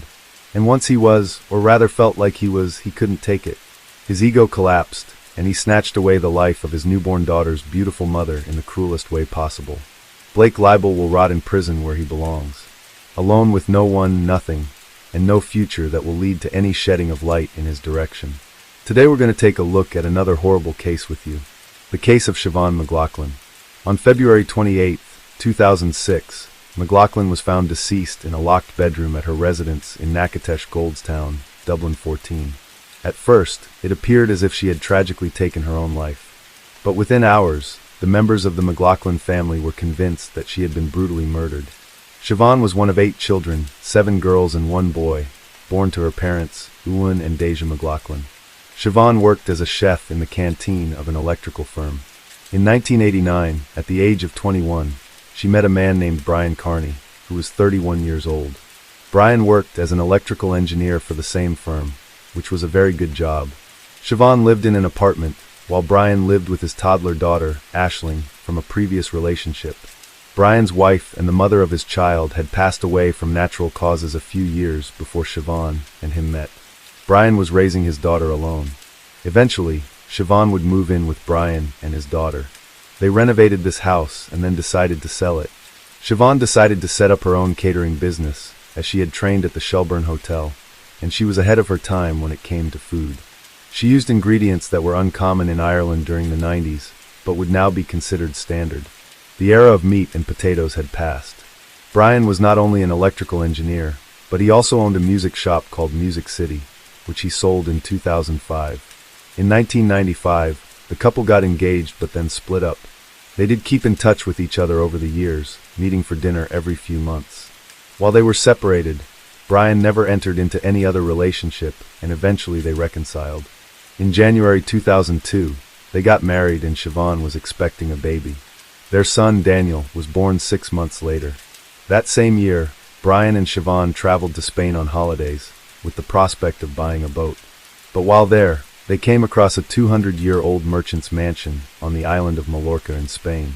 They bought it and converted it into a boutique hotel. It had 6 luxury bedrooms and a heated outdoor pool. The couple bought the property for €2.5 million and oversaw most of the renovations themselves. Siobhan was a visionary, traveling from place to place, collecting pieces for the hotel, along with her impeccable taste and furnishings. Siobhan's culinary skills were what would make the hotel a success. The hotel opened in January 2003, and Siobhan's barbecues quickly became a highlight of guest stays and were popular among the locals. Siobhan and Brian would regularly travel back and forth between Mallorca and Ireland. However, during the holiday season, which spanned from March to December, Brian would travel back to Ireland more frequently. This meant that Siobhan was left in charge of running the business in Mallorca, while also raising their son, Daniel. Later, people who knew Siobhan would say that towards the end, they could see that she was not happy and was exhausted from doing everything. They felt there was an atmosphere of tension when Brian was around. However, because Siobhan's family was so large, Siobhan would frequently receive visits from one or a few of them, and she was very glad to see them. These visits seemed to lift her spirits and put a pep in her step. Siobhan was very independent, but she also greatly valued the closeness of her family. A few years into owning the property in Spain, Brian and Siobhan decided to build a new house beside their property in Dublin, hoping to sell the original house and move into the new house or rent out either of the properties. Siobhan came home to Dublin for the break. In 2006, she consulted a lawyer about legally separating and what she had to do. The solicitor advised her to keep a diary of the goings-on between herself and Brian. She enrolled their son, Daniel, in a local school and was going to approach Brian about her and their son moving into the new house that was being built next door. While Siobhan loved what she had built out there, she was very much on her own, overworked, and trying to raise their son with no family around her for support. On the morning of Tuesday, the 28th of February, 2006, it was Brian's birthday. Siobhan's sister Niamh arrived at Siobhan's house as usual. While she normally arrived at 9 a.m. to leave her car in the driveway and catch the bus into the city, this morning, she did not arrive until 9:30 a.m.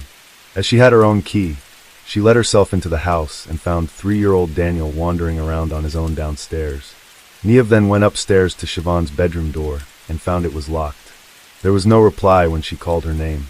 Niamh then called her father and mother and informed them of the situation. When the father arrived, he broke down the door and found Siobhan lying in the bedroom near the inset door.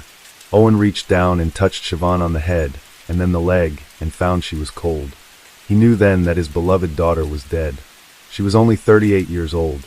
The key to the bedroom was found on the floor, just inches away from the main bedroom door, and it appeared to have been pushed under. Owen immediately contacted the Garda, Irish police. When they arrived and examined the scene, they felt it was staged. Photos had been placed around Siobhan, almost like a shrine.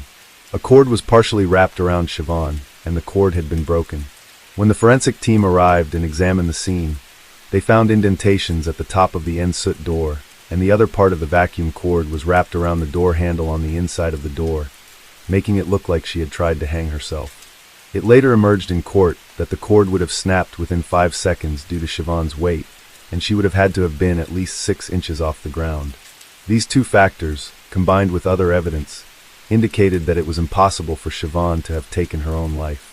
It was also determined that Siobhan had been dead for a few hours as rigor mortis had already set in. The Garda imposed a 2-day media blackout on the case and advised the family not to speak to the press. After Siobhan's killing, it was said that the Garda took this step to try and avoid publicity of the case and to prevent a repeat of what had happened in the Rachel O'Reilly case 18 months earlier, where no charges had yet been brought. The blackout was lifted when Brian's mother-in-law informed him of Siobhan's passing. The McLaughlin family gathered, united in grief, while Brian received little sympathy, his sister offering consolation. The family referred to Siobhan by her maiden name, evidently privy to information unknown to others. Brian was extensively questioned. Could he leave, only to be told he had to speak to the detectives first? He also questioned whether they would want the clothes he was wearing, which was strange. Brian was eventually allowed to leave after speaking with the detectives, and he did not hand over the clothes for testing, as he had asked for a specific item of clothing from the back bedroom to change into. The police officers did not want to give him these clothes, so they let him leave with the clothes he was wearing. He went to stay with his parents, along with Daniel. Later that evening, Gwadi went to the house to retrieve the clothes he was wearing, and it was discovered that his mother had washed the clothes. Very convenient. On Thursday, March 2nd, 49-year-old Brown was brought in for questioning and detained for 12 hours. Reports indicate he was picked up from his parents' home. After initially agreeing to cooperate with the investigation, he refused to answer any of the questions asked. He was released that evening. Gwadi told the press that they were conducting further inquiries, and a file would be prepared for the Director of Public Prosecutions. The Gwadi interviewed Siobhan's friends and family, and they discovered that Siobhan was unhappy in her marriage and had visited a solicitor weeks before she died. She had also contacted the Citizens Advice Bureau for advice on separation and dividing assets. The family also revealed that they were suspicious of Brian and that he was a controlling individual. They provided an example of Siobhan being made to take out the dishes from the dishwasher and being required to wash them by hand because it was too expensive to run the dishwasher. He controlled the money, and she had to get his approval for everything. Siobhan sold her apartment, and Brian moved them to Spain. One of the sisters would say it was his dream to move to Spain, not Siobhan's. Siobhan's life was in Ireland, and she had no one in Spain. It was his way of isolating her from her friends and family. There was also a growing rift between Brian and the McLaughlin family. Brian delayed the funeral by 10 days after asking for a second autopsy. When a death notice was published in the newspaper, the McLaughlin family referred to Siobhan as McLaughlin and not Carney, and never mentioned Brian. Meanwhile, they published a separate notice in a different newspaper. At the funeral on the 11th of March, a picture was placed beside the coffin of Siobhan and her son, but Brian was left out. Additionally, at the funeral, the Kearney and McLaughlin families sat separately in the church. They did not look at each other or interact on the day. This is characteristic of Irish people. We do not hesitate to express our genuine feelings about someone. The week after the funeral, the Garda traveled to Spain and conducted a search of the hotel that Siobhan and Brian owned. Furthermore, Brian's mobile data was recovered, and it placed him at the scene of the crime at the time they believed Siobhan died. Witnesses reported seeing Brian in the driveway at the time. He claimed to be at his brother's on the morning of the murder. Brian's DNA was also found on a part of the vacuum cord. On June 22, 2006, Brian was arrested again and questioned at Dundrum Garda Station. He was questioned for 8 hours before being released without charge. The Garda felt they had enough evidence at this stage and sent a complete file with all the new evidence gathered over the months to the Director of Public Prosecutions, DPP. It was now a waiting game. Meanwhile, Brian went to Spain to oversee all the preparations for the hotel's new season opening. However, once word spread about the murder, cancellations started coming in and staff also quit considering it too difficult to work without Siobhan, who was the backbone of the business's success. The staff's loyalty was to Siobhan, not Brian, which reflects the kind of person Siobhan was. The Guardia again returned to the hotel in Spain, and under oath in front of a Spanish judge, the staff gave evidence about Siobhan's demeanor in the weeks before her death. On December 10, 2006, Siobhan's family held a vigil outside her house where she was killed.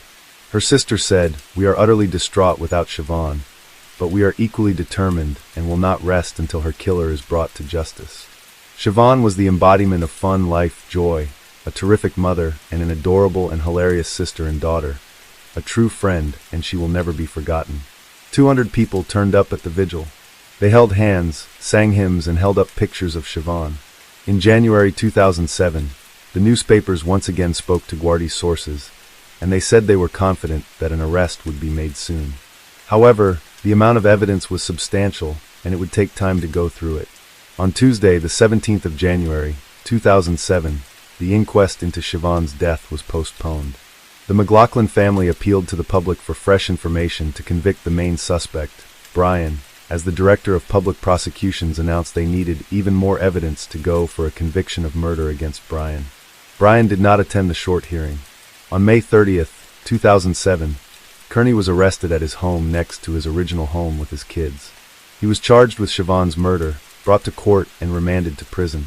His response was not guilty, and no bail request was made.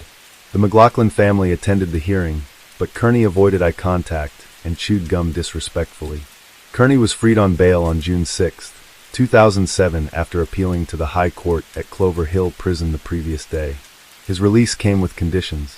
He had to surrender his passport, pay €100 and provide a €55,000 bond from an independent juror, which his brother Patrick supplied.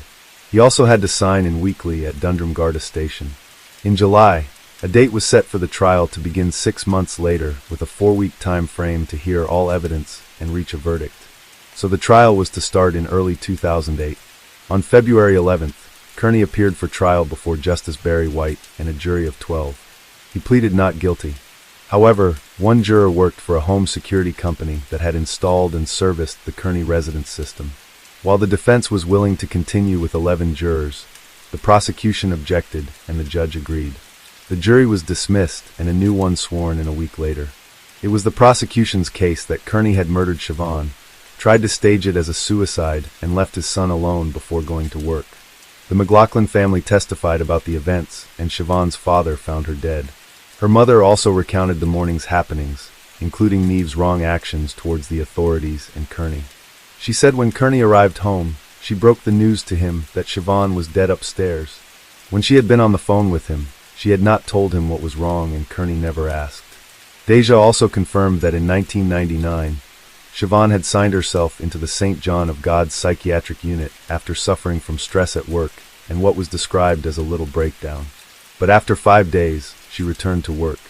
Bridget, Siobhan's sister, stated that in 2005, Kearney phoned her to say that Siobhan was suffering from her nerves again, but when Bridget phoned Siobhan, she was perfectly fine. Ward, who worked for Colors Electrical with Kearney, said Kearney was in the habit of arriving to work between 8:30 a.m. and 9 a.m., but on the morning of Siobhan's murder, he arrived extra early, between 7:50 a.m. and 8 a.m. A solicitor confirmed that multiple letters regarding the separation had been sent to Kearney, but he never responded to any of the correspondence. Kearney's statement to the guards was then read aloud. Kearney told the securities guards that on the morning of Siobhan's death, he had noticed her door was locked. The previous night, Siobhan and Daniel had returned home from a visit to her friend's house around 8:30 p.m., and Kearney had put Daniel to bed and slept in the same room, while Siobhan slept in the master bedroom.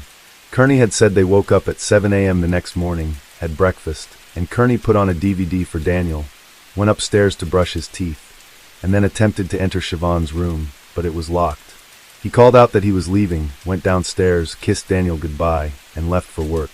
The court adjourned when a juror fell ill, but returned the next day. Evidence showed Siobhan couldn't have hanged herself. The pathologist found marks on her neck and chin, 3 larynx fractures, blood, and chin abrasions. She said the neck marks didn't come from hanging. Significant force was applied and Siobhan was assaulted in bed, gripped by the neck, and a ligature used to hasten her death. The security guards reported no signs of forced entry, as the house's windows and doors were in good working condition. The alarm company confirmed that the system was activated at 10:50 p.m. the previous night, and then immediately deactivated, and it was reactivated at 7:37 a.m. the next morning before being turned off again. A thorough search of the Kearney residence uncovered a diary in the airing cupboard, and the writing inside was confirmed to be Siobhan's by her sister. Siobhan's solicitor had advised her to maintain a diary documenting the events of her marriage to Kearney. Additionally, Siobhan's passport was found wrapped in sheets and clothing in another area, and a €500 note was discovered in a drawer among wrapping paper. A financial forensic agent was next to take the stand. Kearney did own properties in Ireland and had a stake in the electrical business, plus the hotel, but while he was asset-rich, he was cash-poor. On Monday, the 3rd of March, closing arguments began. The defense were first, and they said the prospect of splitting with Siobhan did not suit Kearney financially. He wanted to sell one of the houses at Knocknashie, but if Siobhan wanted to move into one of them, this would not be an option, and Kearney would have to work out his debt. In some other way, the fact that Siobhan had started to squirrel away money, hide her passport, keep a diary of her relationship with Kearney, and send solicitor letters showed her seriousness about leaving him. Siobhan was looking forward to her future and making plans, which showed that she was not suicidal.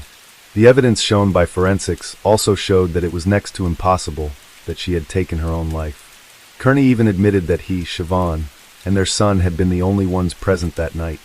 The defense recommended caution, as the prosecution had shown no hard evidence, and it was all circumstantial evidence.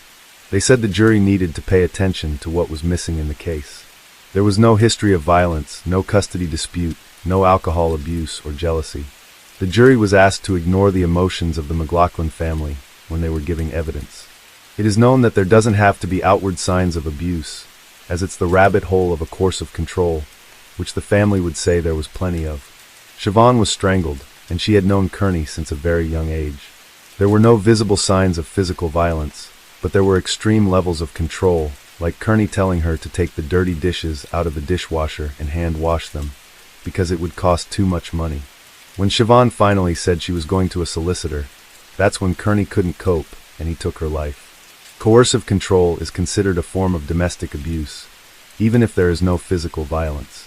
This is a growing issue that we are only now starting to address in the 2020s. On the 4th of March, Justice Barry White charged the jury and referred to the victim as Rachel, rather than Siobhan, in his summing up, which was a terrible mistake. It so happened that at the same time he was overseeing the case of Rachel O'Reilly, and he apologized. It wasn't the first or the last time that both women would be mentioned in each other's trial, as they both had died within 18 months of each other under similar circumstances. The jury was discharged that evening, and the following evening they came back with the verdict of guilty of murder by a majority verdict of 11-1. The McLaughlins wept and hugged each other as the verdict sunk in. Kearney made no reaction, but his daughter, who sat next to him, wept. And Kearney took his wedding ring off and took his wallet out and handed them to her. Kearney was sentenced to life there and then, and the McLaughlins asked to give a victim imprisonment given a 2-year sentence and a 3-year impact statement, but this was denied, which I don't understand why. Kearney was escorted to a van and brought to Whitfield Prison to start his sentence.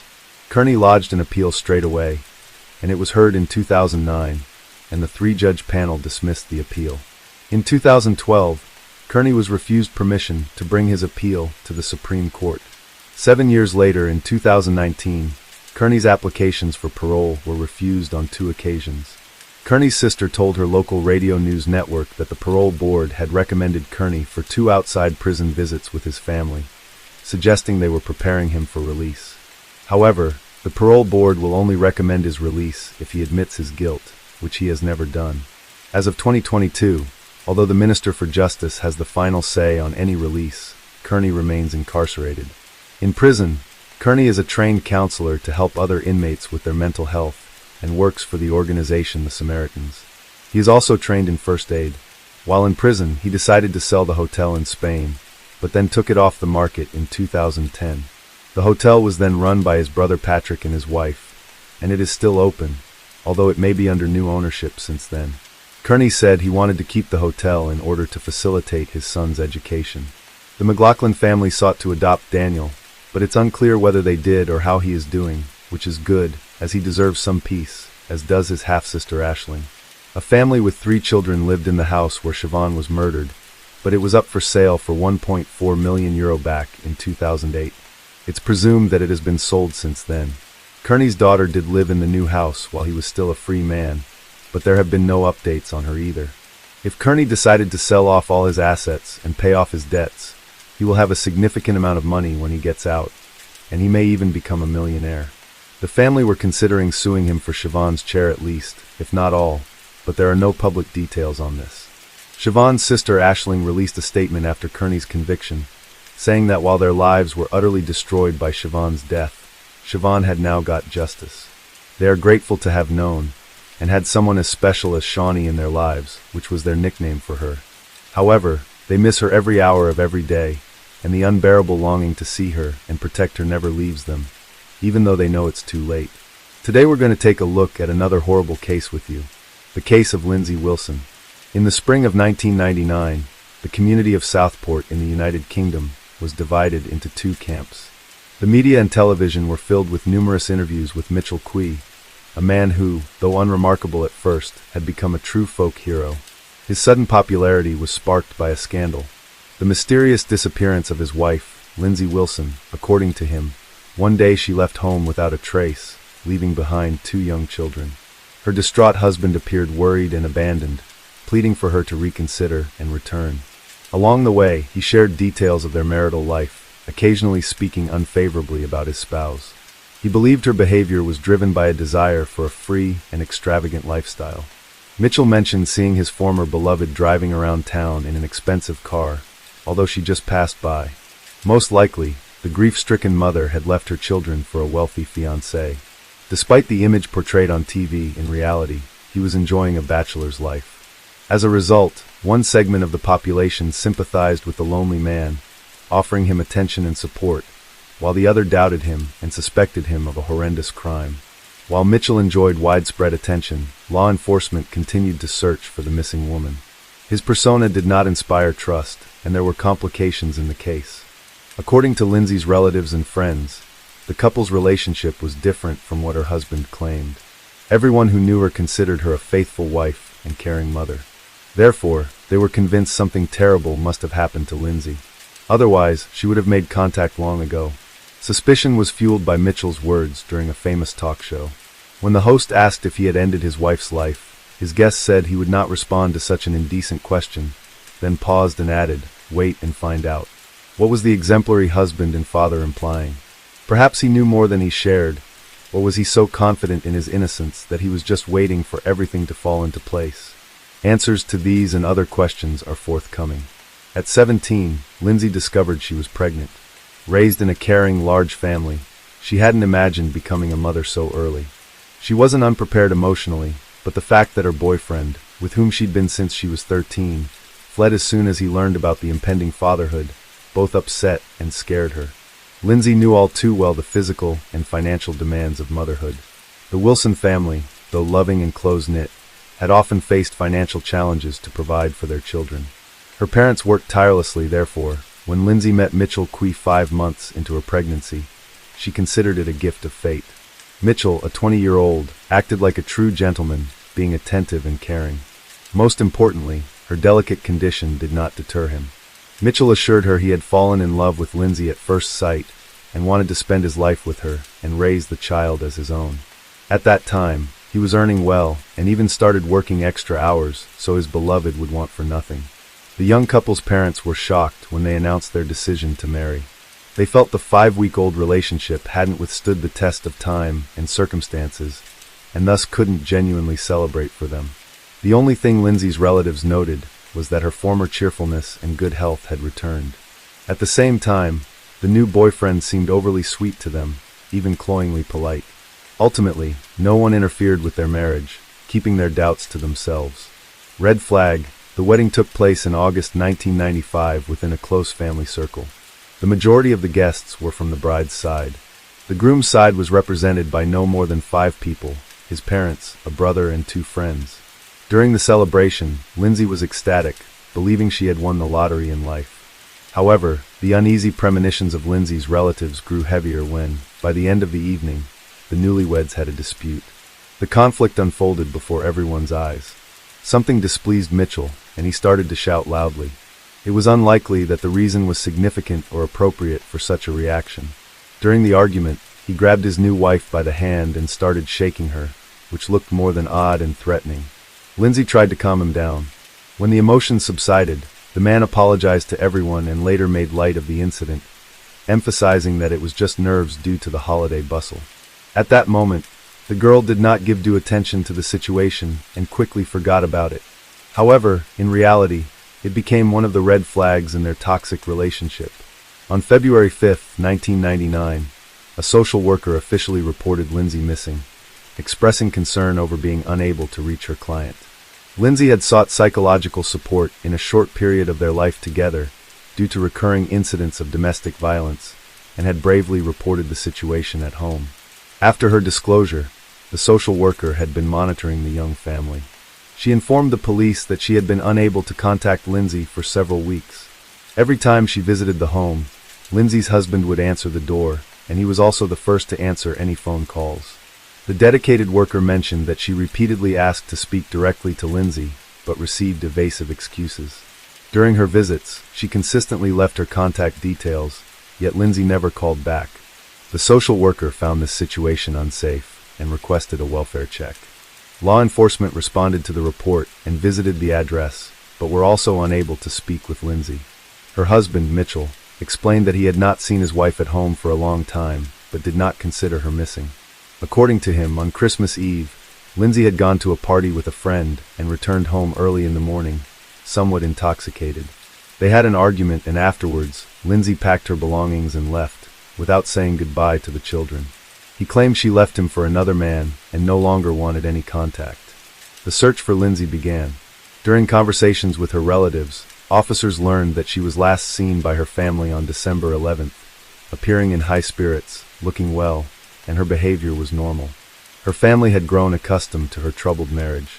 Lindsay's mother also reported that she had tried multiple times to reach her daughter on December 24th to arrange a visit to give Christmas gifts to the grandchildren. Unable to reach Lindsay, she decided to visit in person that day.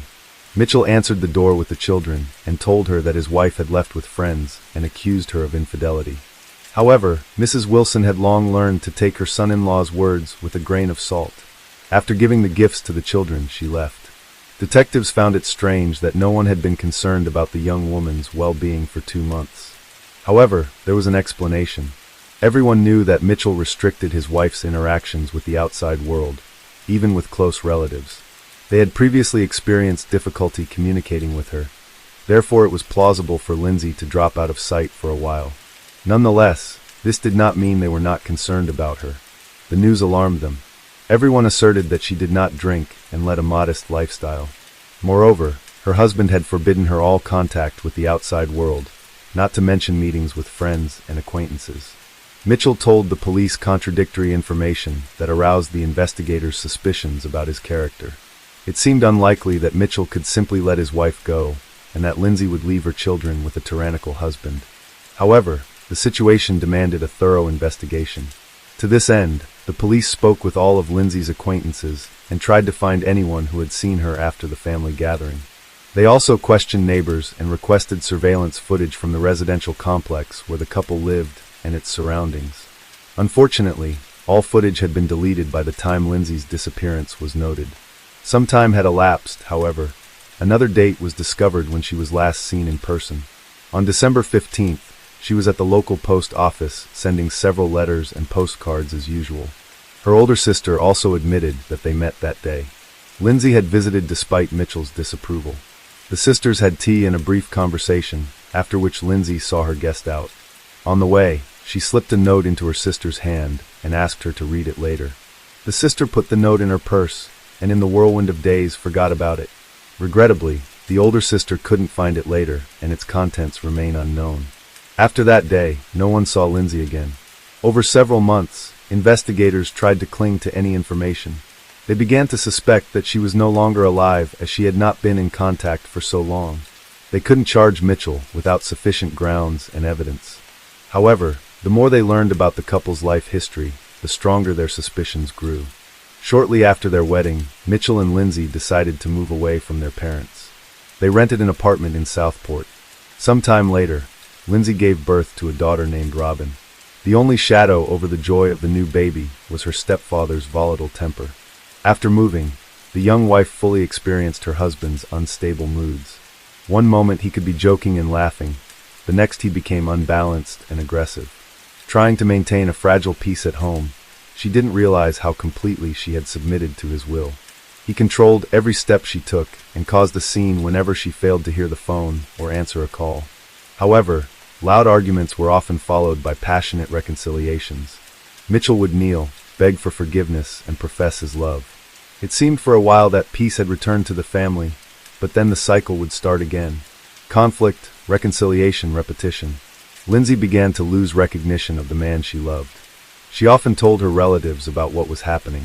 They advised her to return home and end her suffering. But it was hard for the young woman to admit her mistake. In one interview, the Wilsons mentioned that she always lived with thoughts of the past. Each time, her husband assured her he would change and everything would be fine. As a loving wife, she wanted to believe him and waited for him to return to his former self, gentle and caring. Meanwhile, Mitchell increasingly tightened his grip and control. He forbade his wife to go out alone in the evenings and eventually restricted her from being anywhere without him. He was jealous of her every move, yet he himself was seen in dubious liaisons. Once, Lindsay confided to her older sister that she suspected her husband of infidelity. She told her about a woman who came to their home looking for him and was very surprised to learn he was married. That day, another argument erupted, but this time it escalated to physical violence. Gradually, physical abuse became a part of their life. To prevent his wife from complaining about him and tarnishing his reputation, the man began to limit her interactions, starting with neighbors, friends and acquaintances, and later with her family. Despite being unhappy, Lindsay still tried to maintain contact secretly, fearing being discovered and punished. At the same time, despite the evident problems, Lindsay continued to stay with Mitchell. Along with her feelings, the comfortable life he provided was a factor. He earned well, supporting her and their child, paying the bills. She truly lacked nothing financially. The era of living in a gilded cage came to an end for Lindsay, when she found out she was pregnant again. At that moment, she was certain she no longer wanted more children. It's only fair to note that Mitchell was good to his stepdaughter, even loving her. However, Lindsay deemed the current circumstances unfavorable for bringing another child into the world, and decided to terminate the pregnancy. When her husband learned of this, he became enraged, hurling insults and physically intimidating her. That same evening, she packed her things, took her child, and returned to her parents' home. Her family breathed a sigh of relief. There, she proceeded with the pregnancy as she had planned. Over time, however, she began to miss her husband. He wouldn't leave her alone, frequently calling and begging her to come back. Mitchell tried everything to prove he had changed, and eventually, he managed to convince Lindsay. Initially, everything went well, and it seemed as if their old feelings had returned. The couple was expecting another child. This peace lasted for 6 months, until Mitchell had a severe anger outburst. Fortunately, he did not direct his rage at his pregnant wife, but took it out on the apartment. He smashed everything he could see, destroyed furniture, ripped doors off their hinges, and even stained the walls with blood and food remnants. He threw the television out of the window and smashed the car parked outside. The landlord demanded not only compensation for the damage and repairs, but also that they vacate the apartment. This situation worsened the family's financial position, requiring additional expenses. As a result, the couple had to take out a large loan and move to a more modest apartment. You can't run from yourself. In October 1997, their son Jack was born. Mitchell adored the boy, however. The relationship between the spouses became increasingly tense. Throughout their married life, Mitchell frequently left home, sometimes for a few days, sometimes for a week, often over trivial or fabricated reasons. Lindsay had grown accustomed to her husband's behavior. Yet when he abandoned her again, she filed for divorce and returned to her parents' home. Apparently, she realized she couldn't cope with the separation on her own. Therefore, she reached out to a local charity that assists women in difficult life situations. They helped her find subsidized housing in another city. Lindsay feared that Mitchell would discover her new address or phone number, so she took measures to distance herself from him. After he made several threats, she even obtained a restraining order from law enforcement. Mitchell remained unpopular with Lindsay's relatives. They too wanted nothing to do with him. Ultimately, their communication nearly ceased. Despite all efforts, Lindsay repeatedly returned to the abusive relationship. Thus, her circle saw no point in trying to save her anymore. They accepted the situation and stepped back. However, this time, her decision proved to be fatal. At the outset of the investigation into Lindsay's disappearance, Mitchell was initially helpful in the search efforts. However, as the case gained media attention, his focus shifted dramatically. He turned his misfortune into a public spectacle, becoming a media figure in the process. As Mitchell invited more journalists into his home, his abundant media appearances began to seem less genuine, with viewers often noting a smirk on his face. Lindsay's parents considered their son-in-law to be involved in their daughter's disappearance, and detectives also viewed him as the prime suspect. Yet, the lack of direct evidence tied their hands. Searches were conducted not just at the couple's home, but throughout the area. After a provocative question during a televised interview, the antagonist became even more brazen, even declaring that the time would come when his wife's family would have to apologize for their suspicions. On the eve of the holiday season, Mitchell sent a postcard to the lead investigator on the case. Attached to it was a pack of hair dye. Instead of a festive greeting, Mitchell wrote, "I hope this covers your gray and gives you a bit more confidence," mocking the detective and displaying his own arrogance.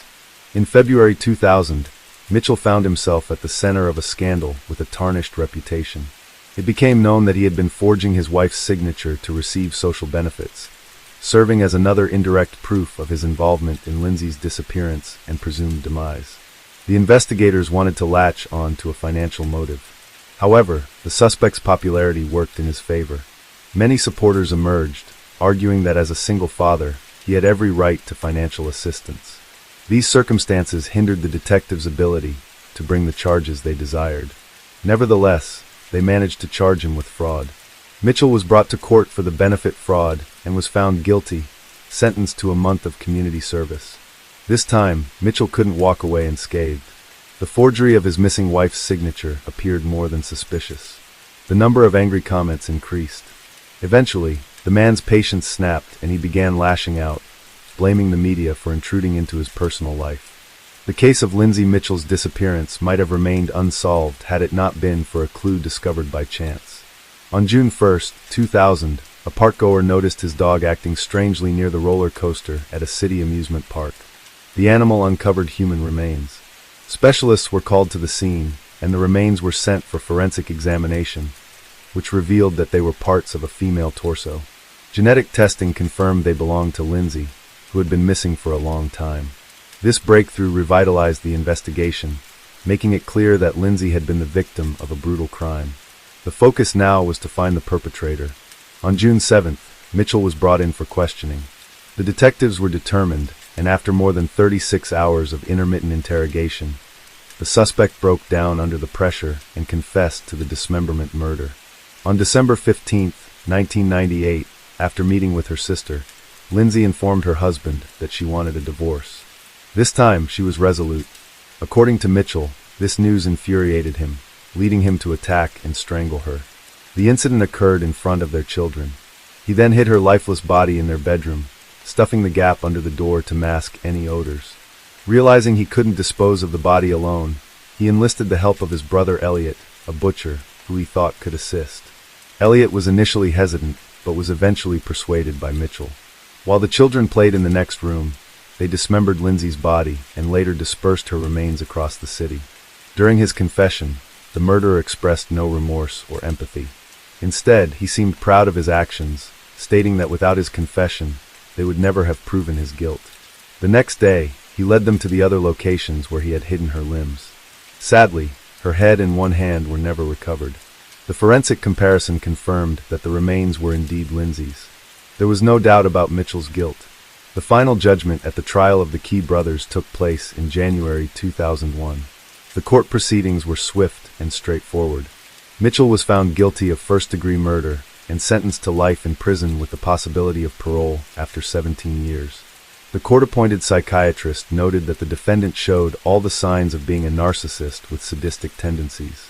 His brother Elliot received a 7-year sentence for his role in concealing the crime.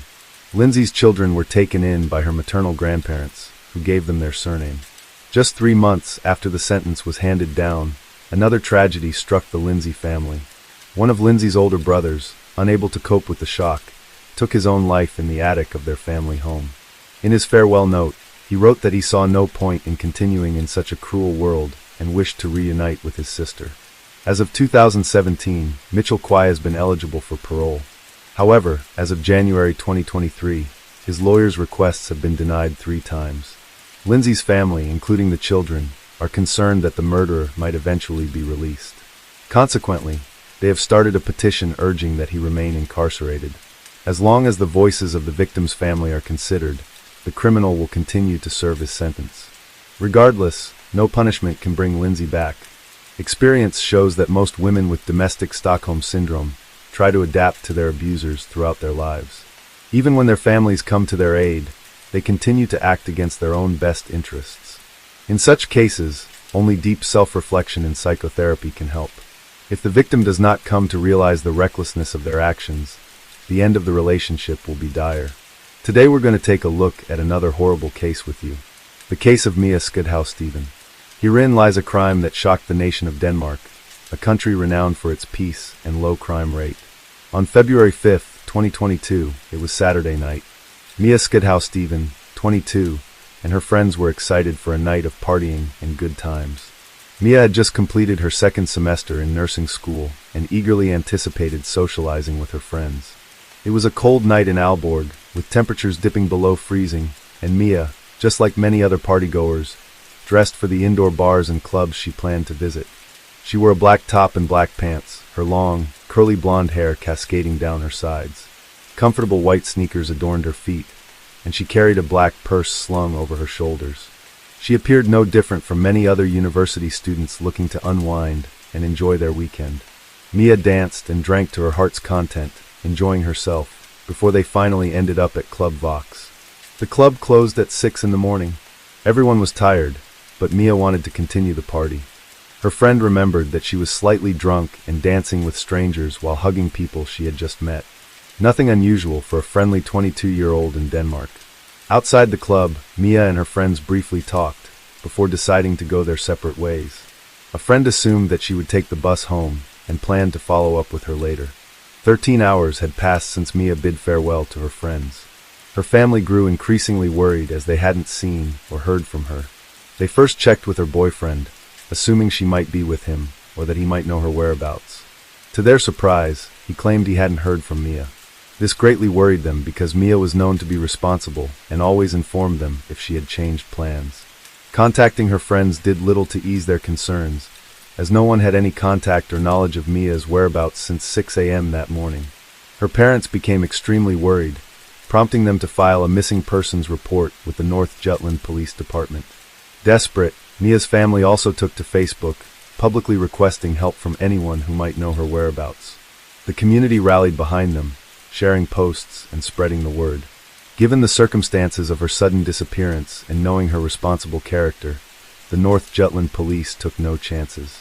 Despite Denmark's low crime rate, they treated her case as a worst-case scenario, believing that investigating and locating her as early as possible gave her the best chance of being found. The police promptly initiated an extensive investigation, imploring the public to safeguard and provide any photographs or videos captured by mobile phones, cameras, or other devices from the vicinity that morning. They were aware that this was a bustling area, well known and frequented by numerous individuals, and there had to be someone who possessed information about Mia, deliberately or inadvertently recording her on camera. The responses were staggering. Close to 400 calls, images, recordings, and messages flooded in from residents throughout North Jutland following their appeal for information. The country genuinely came together to assist in locating Mia. What remained was the laborious undertaking of painstakingly analyzing hours of footage for any clue regarding Mia's location. Mia's background was that of a normal 22-year-old with no criminal history. Born on September 19, 1999, she began her academic journey at Vesthimlands Gymnasium in 2016. Her pursuit of nursing led her to the University College of Northern Denmark, UCN, in Aalborg. On February 7, 2022, 26 hours had passed since Mia was last seen. The police once again appealed to the citizens of North Jutland, urging any eyewitnesses to come forward with information on Mia's whereabouts. Meanwhile, they meticulously combed through the footage retrieved from the surrounding area. Detectives began cross-examining people who knew Mia and anyone warned. She may have spoken with that night. A major clue emerged from CCTV footage dated Sunday, February 6th at 6:09 a.m., showing Mia standing at a bus stop at Vestbo 99. A black car stopped at the nearby Netto store, and after a brief conversation, Mia was seen getting in. The next bus was not due until 7:35 a.m., nearly 90 minutes later. It was a cold morning with temperatures hovering around freezing, and Mia was not dressed for the cold. The footage was alarming. Mia did not hail the car. Instead, the car stopped next to her. Frank Olsen, head of the investigation, stated that it appeared the driver contacted her first. Her friends and parents claimed it was out of character for her to get into a stranger's vehicle. The police speculated that the driver might have offered her a ride as an illegal taxi, a common practice in the area to avoid tax and licensing costs. However, this was purely speculation, supported by the fact that her bus home was not due for a long time. Due to the limitations in the quality of the footage, the police could not clearly identify the vehicle's license plate, and once again appealed to the public for help. On February 8th, the police shared the sequence of events leading up to Mia getting into the vehicle. After saying goodbye to her friends around 6:02 a.m., Mia walked from Jomfruanegade, took a left on Borgergade, and then another left into the Vestby district. She walked to the bus stop at Vestbo 99, waiting for her bus home. The black Volkswagen stopped moments later, and the driver engaged her in conversation. She got in and had been missing since. That same day, a breakthrough arrived. The police managed to identify the vehicle's license plate with the help of new footage and technology. The vehicle had parrot plates, a Danish term for a license plate with more than one background color. February 9th, 2022, 11:20 a.m., 53 hours have now passed since Mia disappeared. Police successfully traced the license plate to several addresses, specifically in Arumgers, Skorping, and a summer house in Saltham. Amongst these locations, they located the vehicle matching the CCTV footage, a 2015 Volkswagen Golf, at one of the addresses. Although Mia had not yet been found, this critical lead led to the arrest of two men. Both were childhood friends, and their connection to the vehicle's license plate brought them to the forefront of the investigation. These two men were known to the authorities for their history of petty crimes, including an incident where they had impersonated police officers at a soccer game. The men denied any involvement, but the vehicle being tied to them built a suspicious case against them, marking a significant turning point in the investigation. Within 24 hours, the police brought the two suspects to a constitutional hearing. In Denmark's legal system, a constitutional hearing is a preliminary court session held soon after an arrest, usually within 24 hours. The arrested individuals must be brought before a judge, along with the evidence that led to their suspicion. During the hearing, the judge examines the evidence and decides whether to keep the suspects in custody or release them. This process, outlined in the Danish constitution, ensures the rights of the accused are protected while maintaining public safety. February 10, 2022. It had now been 4 days since Mia went missing. Mia's family, friends, and the community continued holding on to hope for her safe return. At the constitutional hearing, held in private at the Aalborg District Court, it was determined that one of the two men arrested could be released from detention, though the charges against them could continue to be investigated. The other man, however, a 36-year-old named Thomas Thompson, was to remain in custody. Thompson even voluntarily agreed to be detained for 4 weeks. Thomas Thompson, an electrician, was described as polite, charming, neat, and proper. He was a sergeant in the armed forces and had practiced judo since his youth. The black Volkswagen was registered to Thompson, making him the most likely driver who picked up Mia the morning she disappeared. In fact, the police traced his movements using his vehicle's GPS system. Although the system had been manually turned off, for hours before Mia was picked up, the digital forensic team managed to retrieve much of his route. Consequently, the police's massive investigation focused on this route and his residences. They combed through multiple locations, including Thompson's residence in Flensvold, a summer house in Hammarby, and Erland Starkov. Clues began to emerge, painting a grim picture of what happened to Mia. Leading into the Hammarby forest from a clearing along the road, police dogs located Mia's keys, an elastic hairband, and 2 breast patches. These belongings were spread over a distance, indicating she may have been running and dropping them along the way. Their worst suspicions were confirmed in the forest area of Erland Starkov, a 10-minute drive from Thompson's home in the village of Flensvold. Here they discovered several shallow holes, which appeared to be dug by hand. Within them were dismembered human remains, hacked into over 200 pieces. The police assumed the worst, believing these remains likely belonged to Mia, and sent samples for confirmation.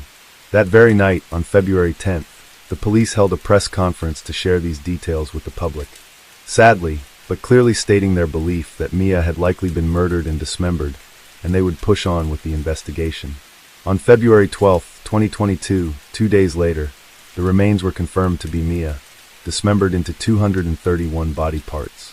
The coroners determined the body was dismembered with an electric saw, a hobby knife, and scissors.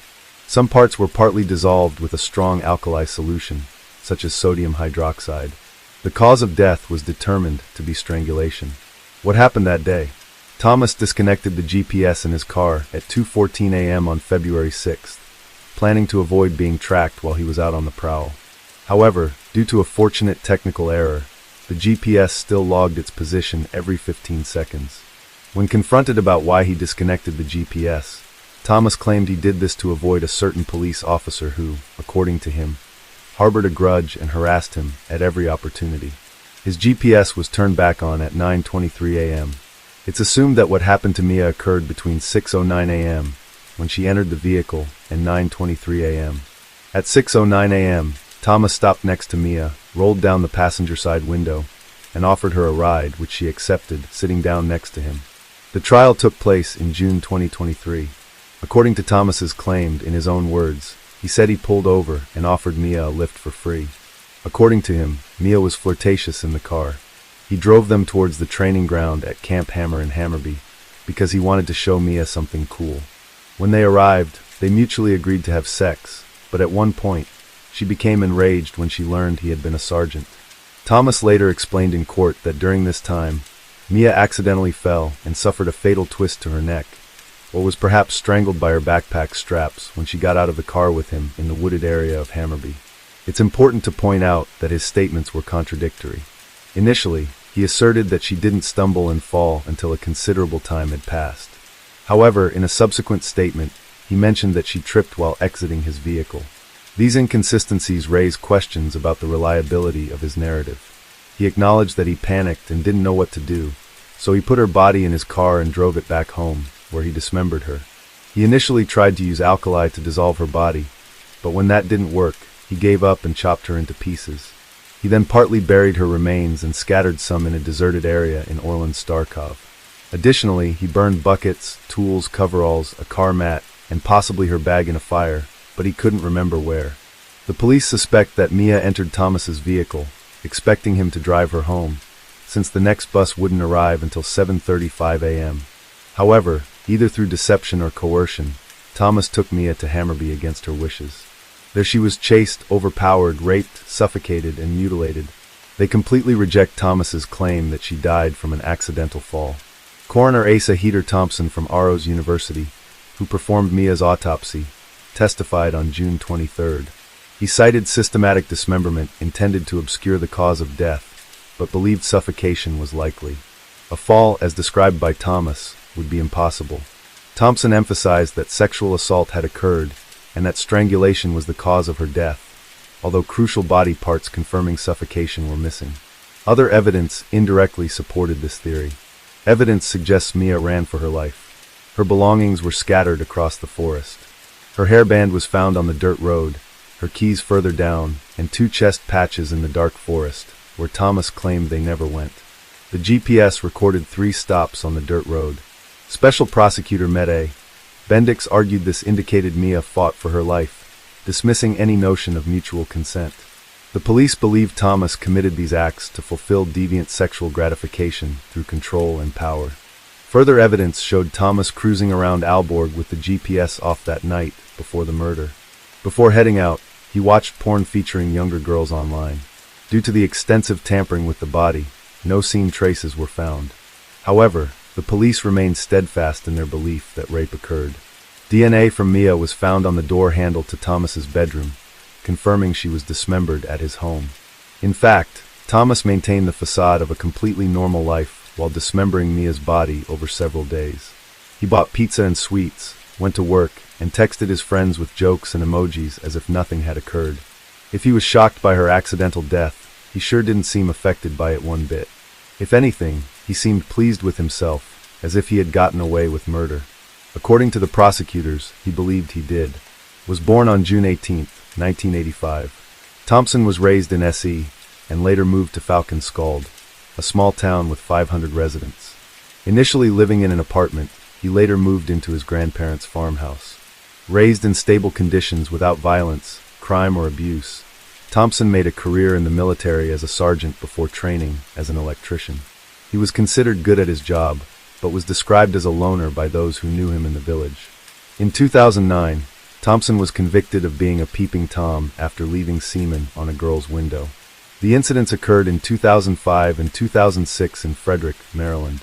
He would knock on the windows of 2 girls, identified as Louise and Maria, and masturbate. Thompson was only charged in Louise's case because semen was found on her window. Maria vividly recalled the humiliating experience, describing how she had gone to bed when someone knocked on her window in the middle of the night. Thinking it was a friend, she turned on the light but saw nothing due to the darkness outside.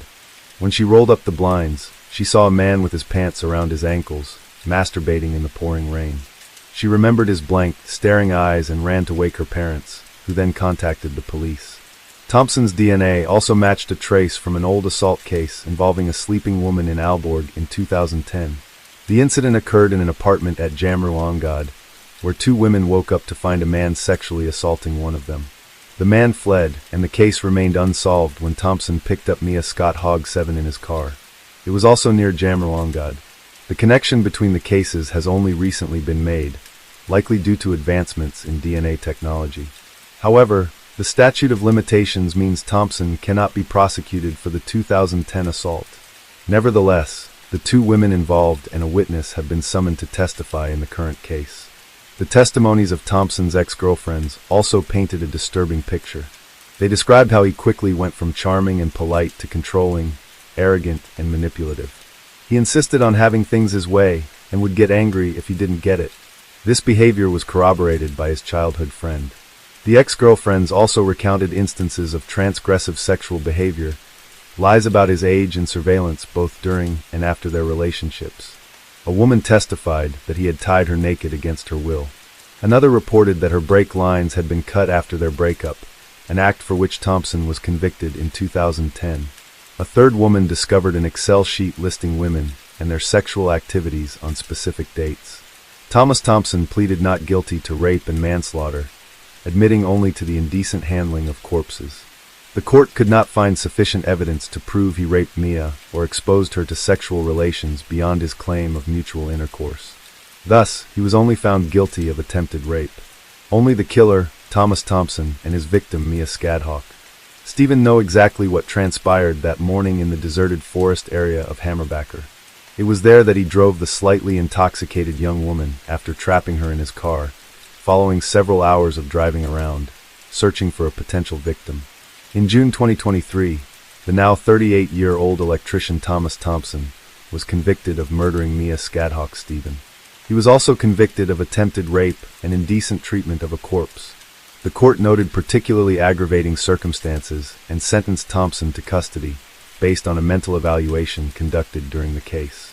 The Council of Forensic Medicine stated he is domineering, manipulative, and not reflective in relation to guilt. There is a high risk of repetition of violence and crimes of immorality.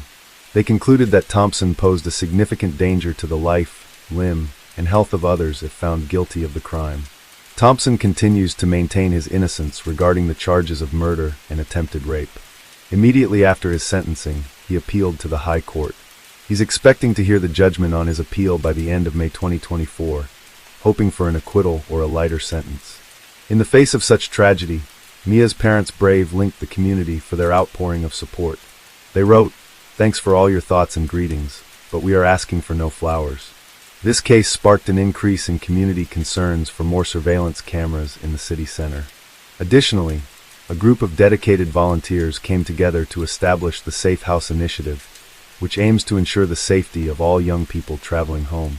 Today, we're going to take a look at another horrible case with you. The case of Catherine Nevin.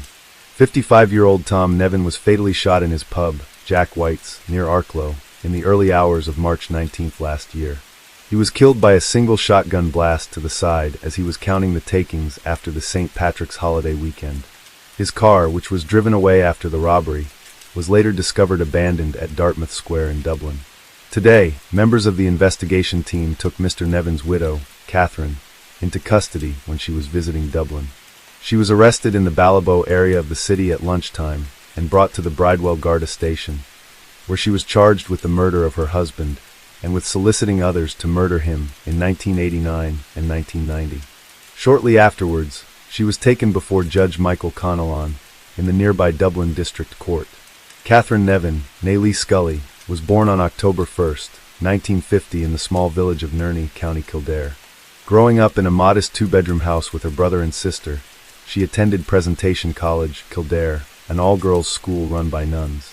Catherine excelled as a student, known for her diligence and deft hands. After leaving school, she invested in sewing machines and traveled the country, providing dressmaking lessons. She then ventured into the world of makeup, completing a beauty course and delivering lectures on makeup and presentation, where she demonstrated her exceptional teaching skills. Catherine's first significant employment was as a receptionist at the oldest hotel in Dublin, the Castle Hotel. Her colleagues described her as highly efficient, glamorous, and ambitious, with aspirations to establish her own model agency. At the young age of 21 in 1971, she met Tom Nevin, a regular visitor to the hotel, who was 10 years her senior. Their romance blossomed, and they married in Rome in 1976. Tom was a relatively wealthy, shy, and down-to-earth man, originally from the County Galway village called Tina.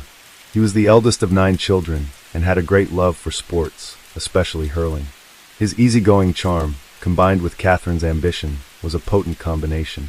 When he married Catherine, he was managing his uncle's pub in Dolphin's Bar in Dublin. Over the years, Tom and Catherine went on to acquire and manage many properties around the city of Dublin, with Catherine being very hands-on in decorating the properties and collecting the rents. In March 1986, Tom and Catherine decided to purchase Jack White's pub in British Bay, County Wicklow, which is the setting for our story. They worked tirelessly, keeping the pub open from 8:30 a.m. until late at night. British Bay is a 4-kilometer stretch of beach on the Irish sea coast, and the beach and associated dunes are highly popular with Dubliners, being one of the most frequented beaches by residents of the capital during the summer. Acquiring Jack White's pub and restaurant was a very lucrative move for the Nevins. However, this is where Catherine's true nature emerged and her marriage began to deteriorate. Catherine was a bossy, bullying individual who was abusive towards both Tom and her young staff. While some may have seen her as a motherly figure, the general consensus was that she was a nightmare to work for. She had no qualms about belittling Tom in front of the staff and berating her young staff members, who would later speak out against her. An example of her pettiness was told by one staff member, where one night after closing, the staff and Tom were sitting around chatting and having a laugh. When Catherine came into the bar, she didn't like what she saw and confiscated the staff's tips tip jar, which was so petty and spiteful. Tom was affectionately known to the staff as Daddy. He was a gentle giant, standing at 6 feet 3 inches tall, and was caring and quiet. The staff loved him, and he would go out of his way to help any of them. However, Catherine ruled the workplace with an iron fist. One staff member reported that she was so strict and ruthless that her behavior bordered on inhumane. Kathleen, a cleaner on the staff, was told to come in early to redo rooms that she had already cleaned. At one point, Catherine asked the cleaner to work full-time, and when the cleaner refused, Catherine retaliated by contacting the social welfare officers and reporting that Kathleen had refused full-time work, thereby making her ineligible for government assistance. Catherine's actions were petty and vindictive. As early as 1986, Catherine and Tom were no longer a married couple. Tom slept in the staff quarters while Catherine occupied the main bedroom, openly entertaining male friends just doors away from Tom's room, a deeply disrespectful situation.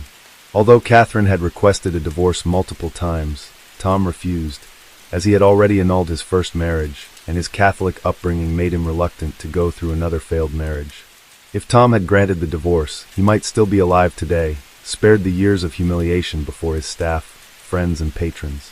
Between 1989 and 1991, Catherine desperately wanted to end the marriage, making no fewer than 18 requests to have her husband killed.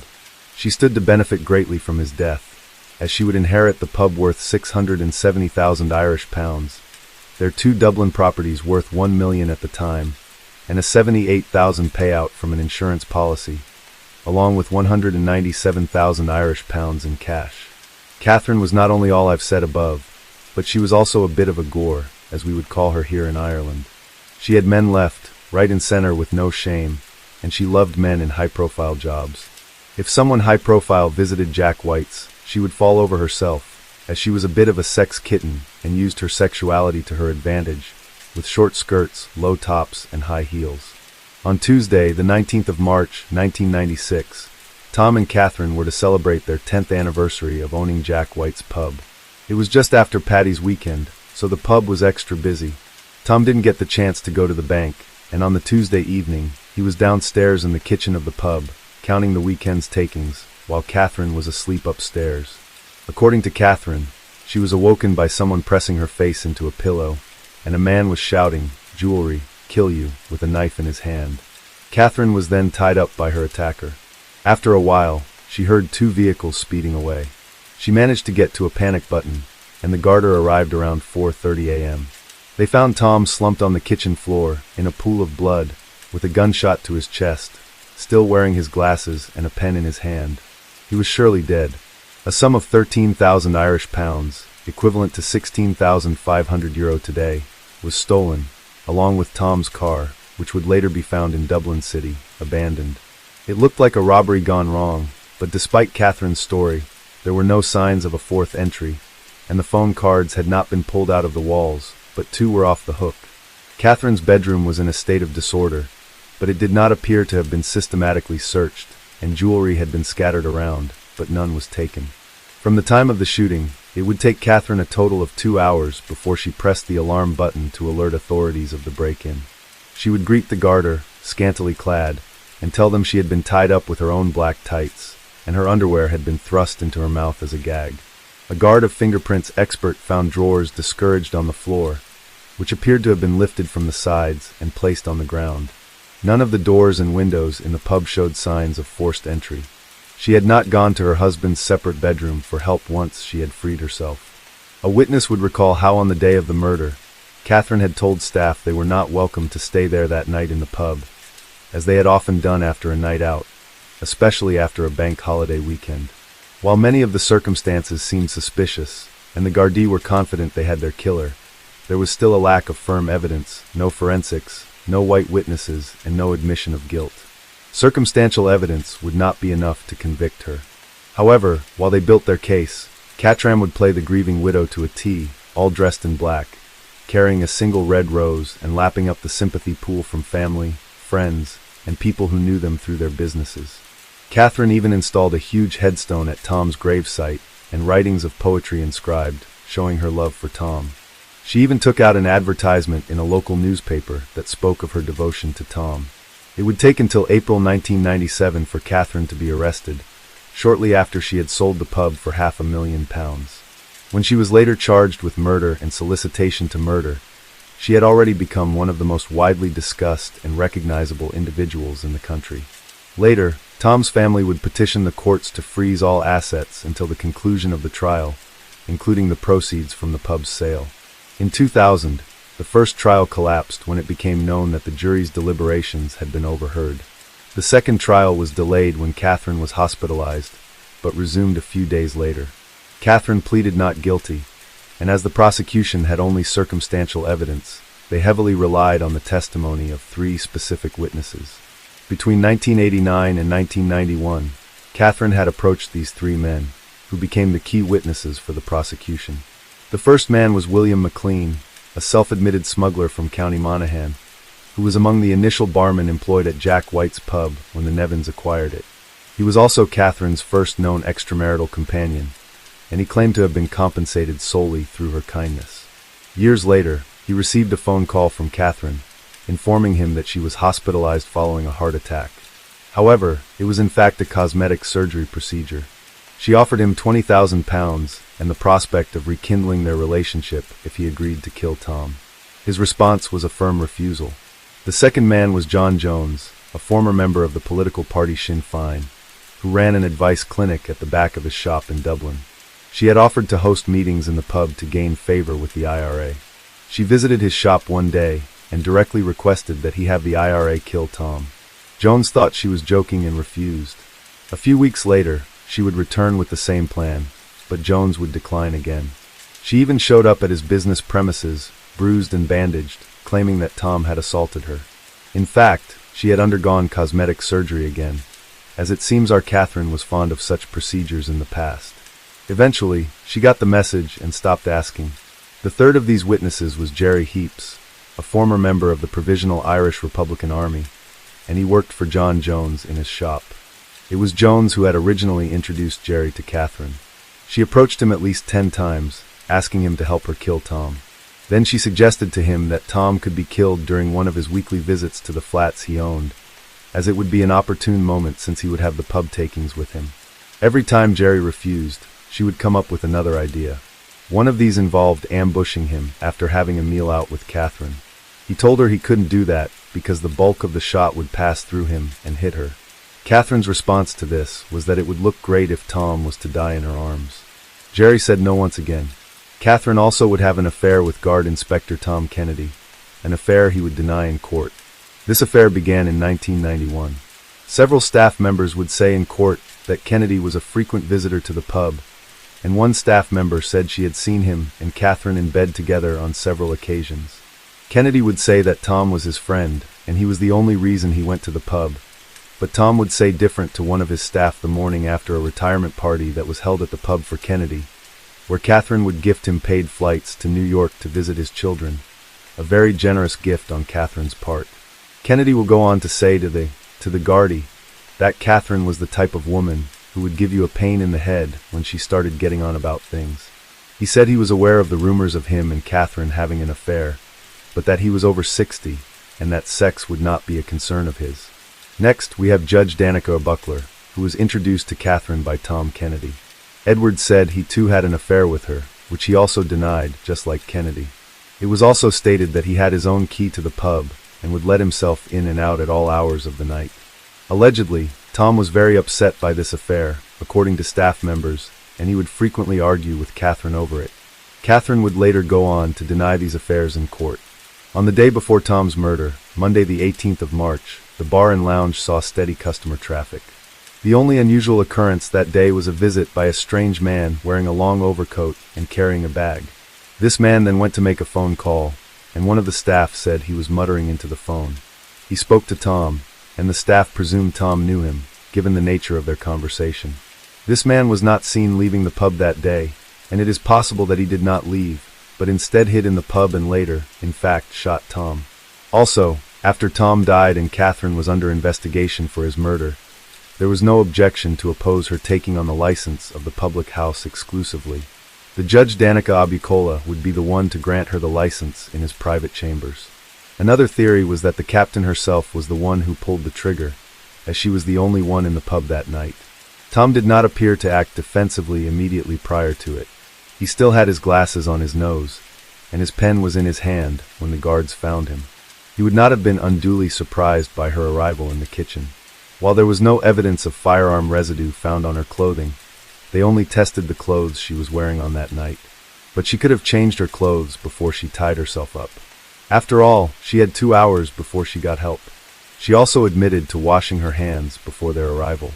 In another scenario, Catherine would have had to be assisted by an accomplice who tied her hands and took the money, the gun, and the car to Dublin. The other theory is that Catherine helped one or more people to carry out the killing. The trial of the notorious Black Widow, as she was dubbed, captivated the nation from start to finish, and she quickly became one of the country's most high-profile killers. She assassinated Tom's character by claiming he was abusive and alcoholic. Despite Catherine's continuously glamorous appearance and impeccable grooming, her tight-lipped expression and stubborn chin, along with her apparent determination to appear matronly rather than seductive, could not be concealed. Her appearance was part of the extensive web of lies she had constructed to shield herself. The media reported on Catherine's appearance, from her clothes, her hair, and makeup, and even down to her nail polish. In court, it became such a problem that Judge Carl put a ban on the press reporting on her appearance. After a gripping 42-day trial, the jury of 6 men and 6 women deliberated for a record 5 days before she was found guilty, in April 2000, for paying a hitman to murder her husband, and for soliciting 3 men to do the same. She received life in prison. 3 years later, Catherine was back in court, trying to get her case overturned. The Court of Criminal Appeal said, however, that it was satisfied there was nothing in the new material that could come to light that could have assisted in Catherine's defense, and so it was dismissed. In 2010, she had another miscarriage of justice appeal dismissed. In 2014, she was denied in her bid to appeal her murder conviction to the Supreme Court. Tom had not made a will, and Catherine and he never had any children, so she was to inherit everything. Tom's mother had effectively frozen Tom's estate, including the proceeds from the sale of the pub. The application of probate by Catherine was still pending on the results of the trial, and when she was found guilty, she lost any claim to the estate. Tom's mother had also initiated legal proceedings to try and have her disinherited. She died a year before Catherine had been convicted of her son's murder, and her case was taken over by her son Patrick and daughter Margaret. They believed they should be allowed to rely on her conviction as part of their legal action, and the Supreme Court agreed.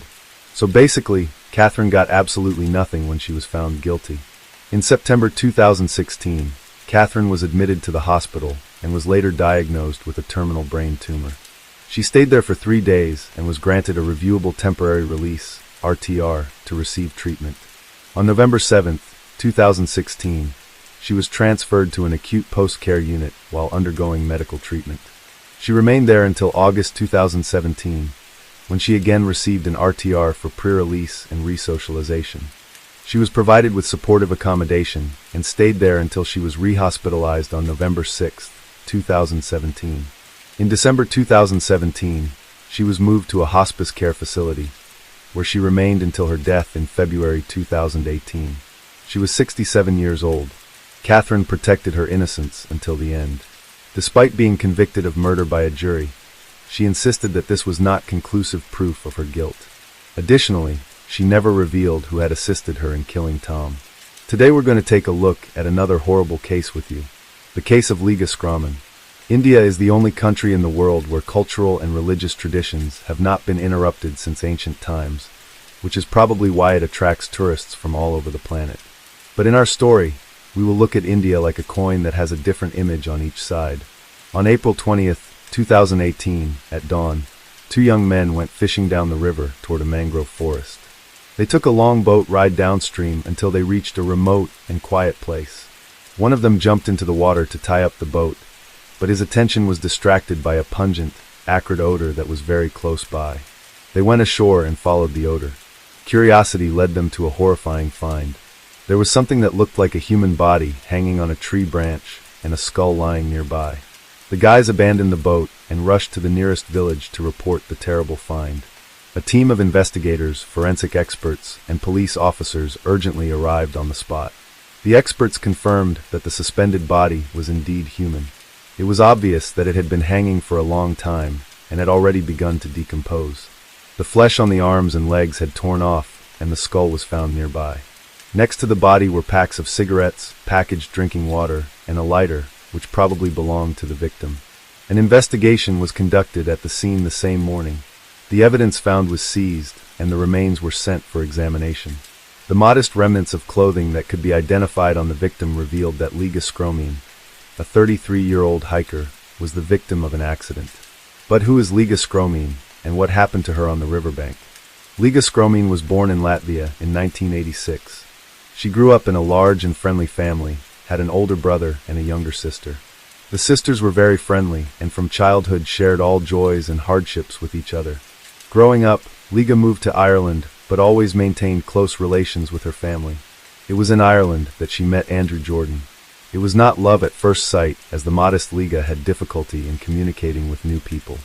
But after 5 years, Liga and Andrew turned into a married couple who made great plans for the future.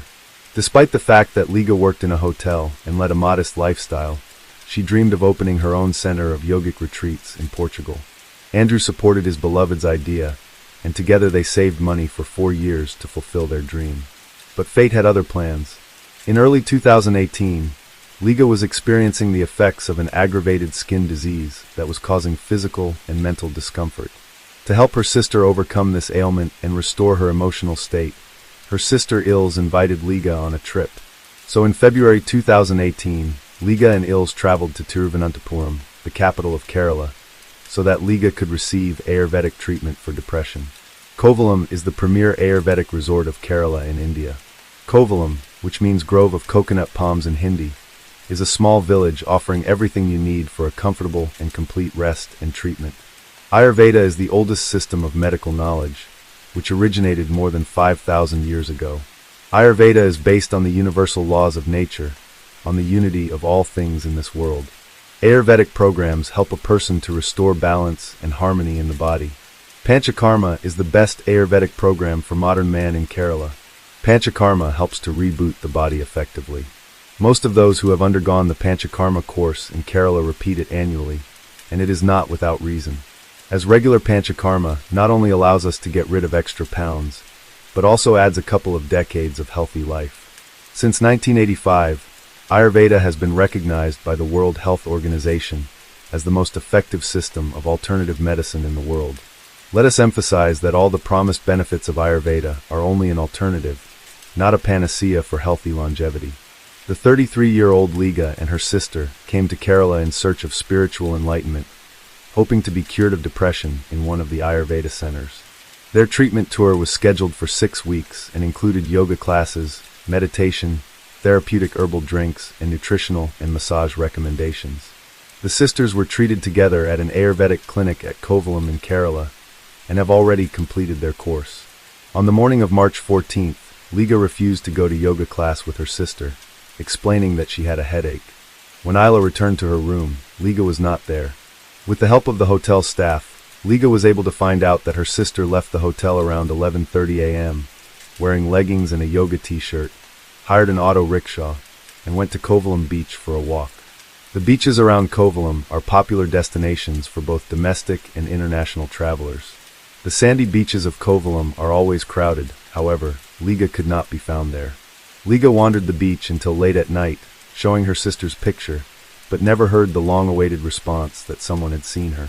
This was actually strange, as Liga was a tall white girl who definitely stood out, and if she was actually on the beach, someone should have seen her.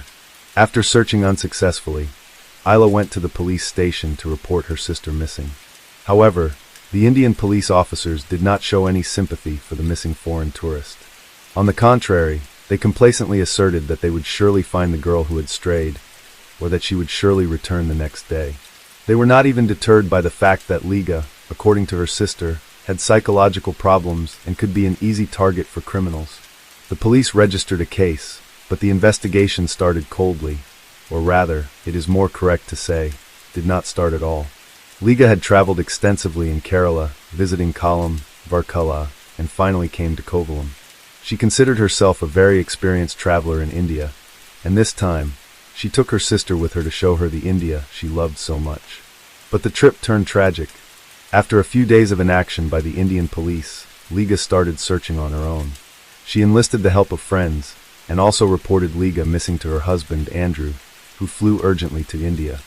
The police investigation intensified after the missing person's husband, Andrew Jordan, and Liga contacted the local press and started an online campaign to find her. Liga also reached out via Twitter to India's Foreign Minister, Sushma Swaraj.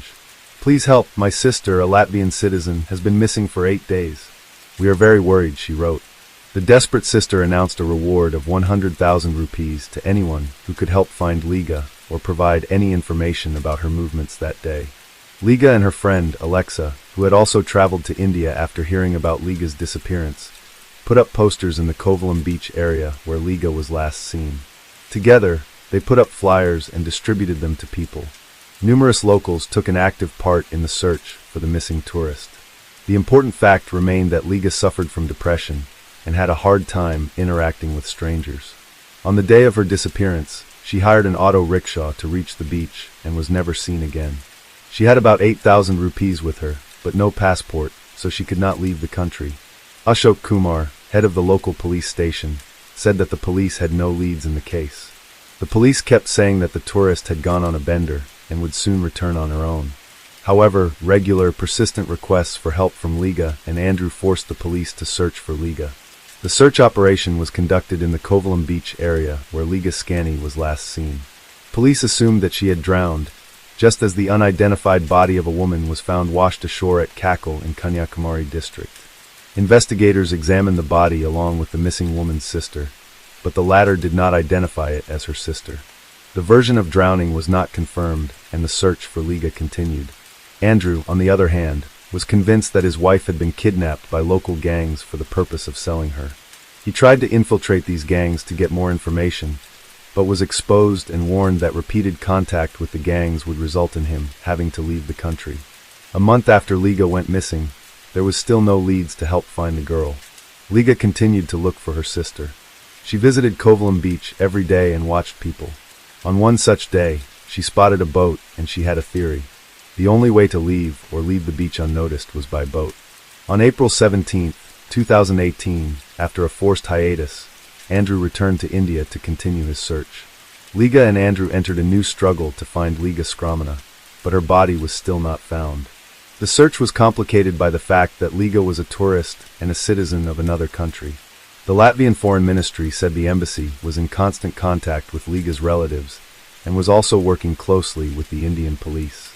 The Latvian embassy also appealed to the Indian Foreign Ministry with a request for special support in the search for Liga, as well as the Honorary Consul of Latvia in India, whose consular district includes the region where Liga disappeared. At the request of the Kerala state government, the Indian Navy and Air Force joined the search for the missing Latvian citizen. The search operation involved an M-32 transport plane, Gemini inflatable boats, underwater sonar, and 5 deep-sea divers. But even this extensive effort did not bring the desired result, and Liga remained missing. The search continued, and by this time, all local residents knew about the missing tourist from Latvia. They supported and sympathized with Andrew and Liga. On April 20, 2018, Liga's phone received the longest-awaited yet most horrific call of her life. A body had been found in the mangrove jungle. She and Andrew drove to the designated spot where the police were waiting for them. For the boat crossing, Liga's heart was pounding like never before. She felt that for the moment, she would have to swim the path that Liga had traveled to her demise.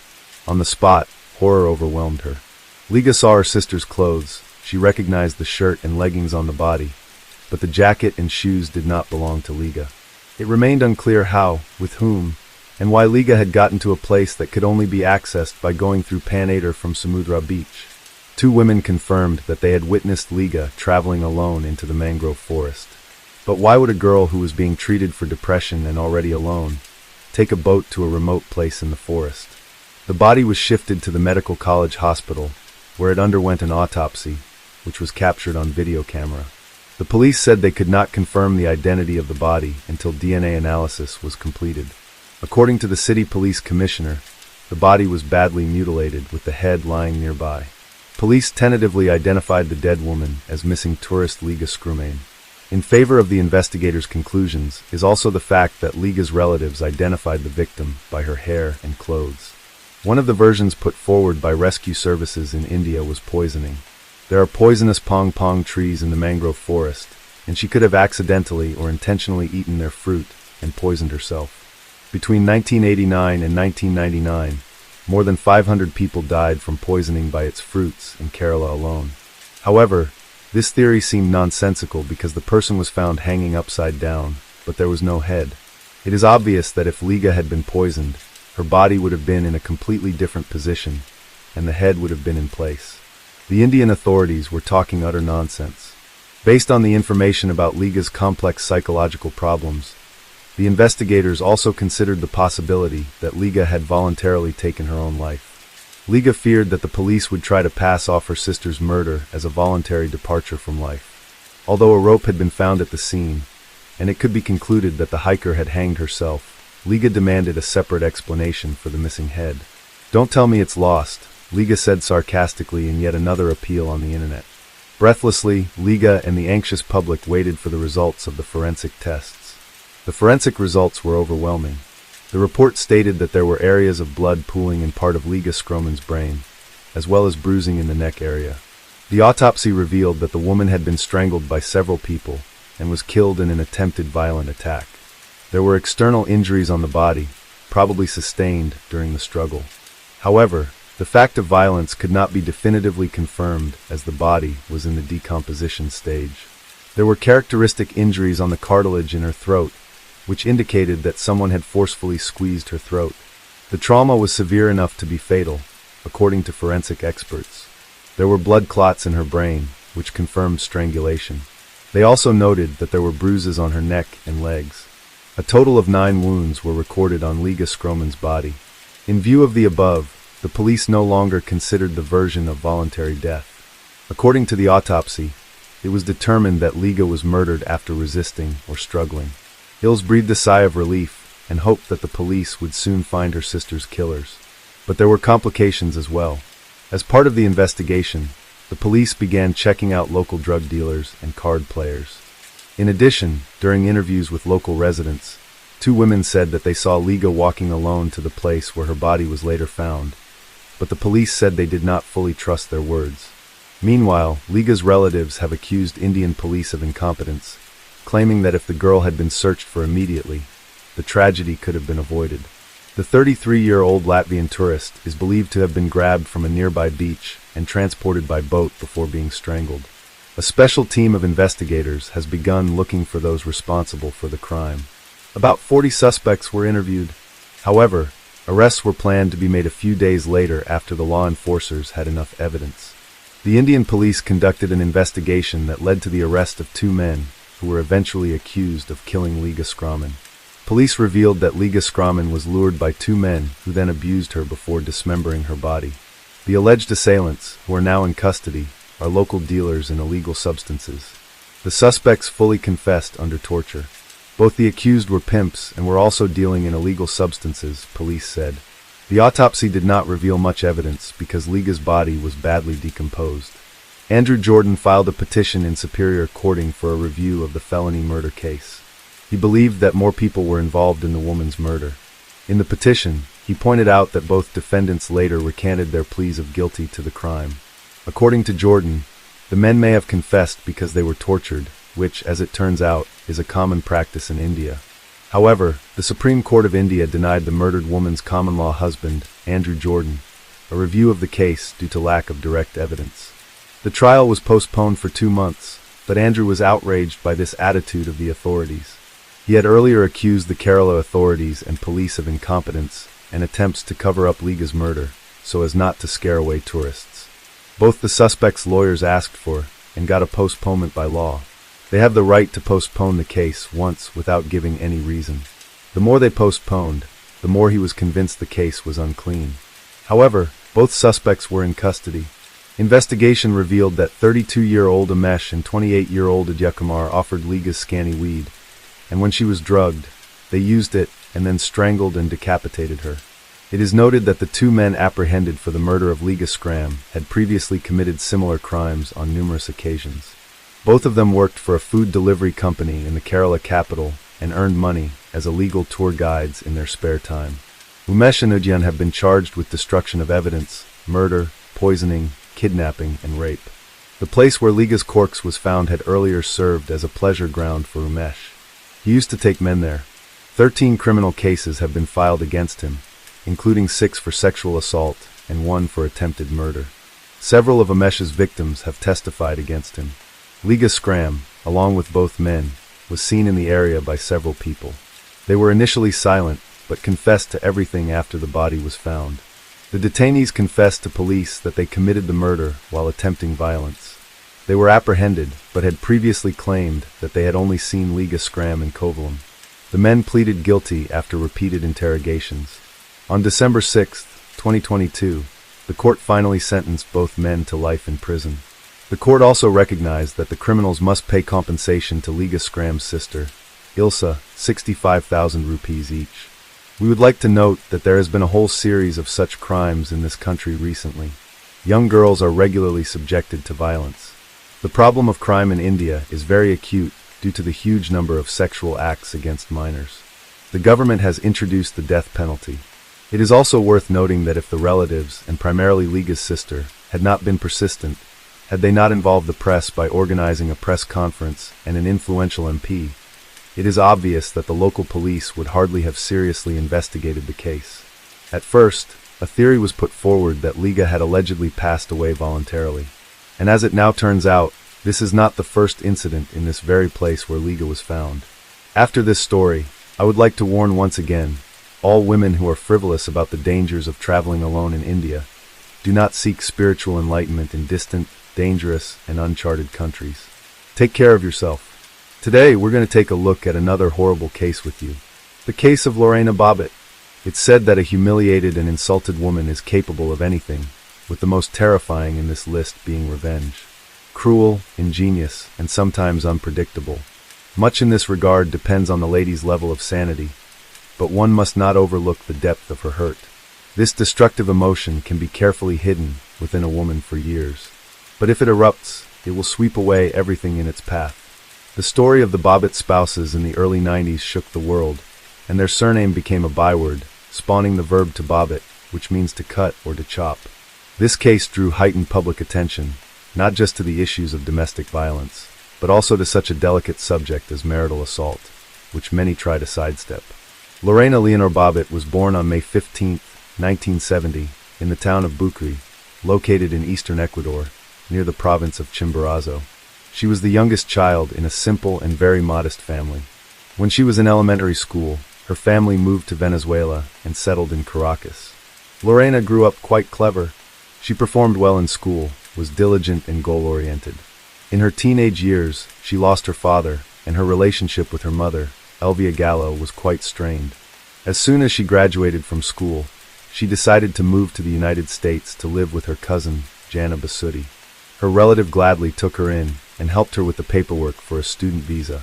However, she was a very conservative woman, so Lorena, living in her house, had to abide by a strict set of rules, just like Jana's own children, and also take on some of the household duties. Despite everything, the young woman decided to stay in the US as she realized that it offered her far more opportunities than Latin America.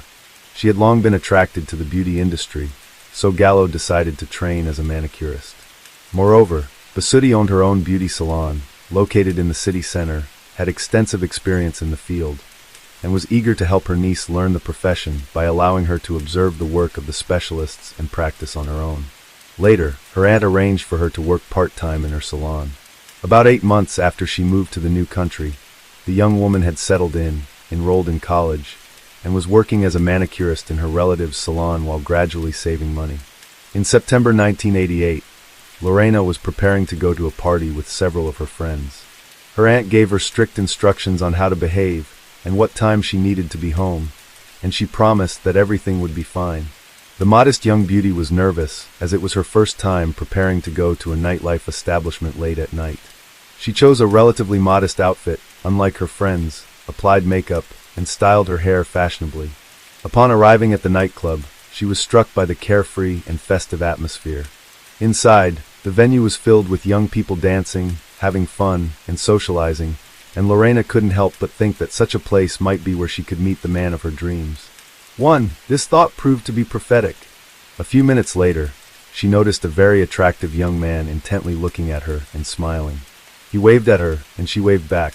Then the young man approached her and introduced himself. He was John Bobbitt, and he could not take his eyes off the young beauty with the quite exotic appearance.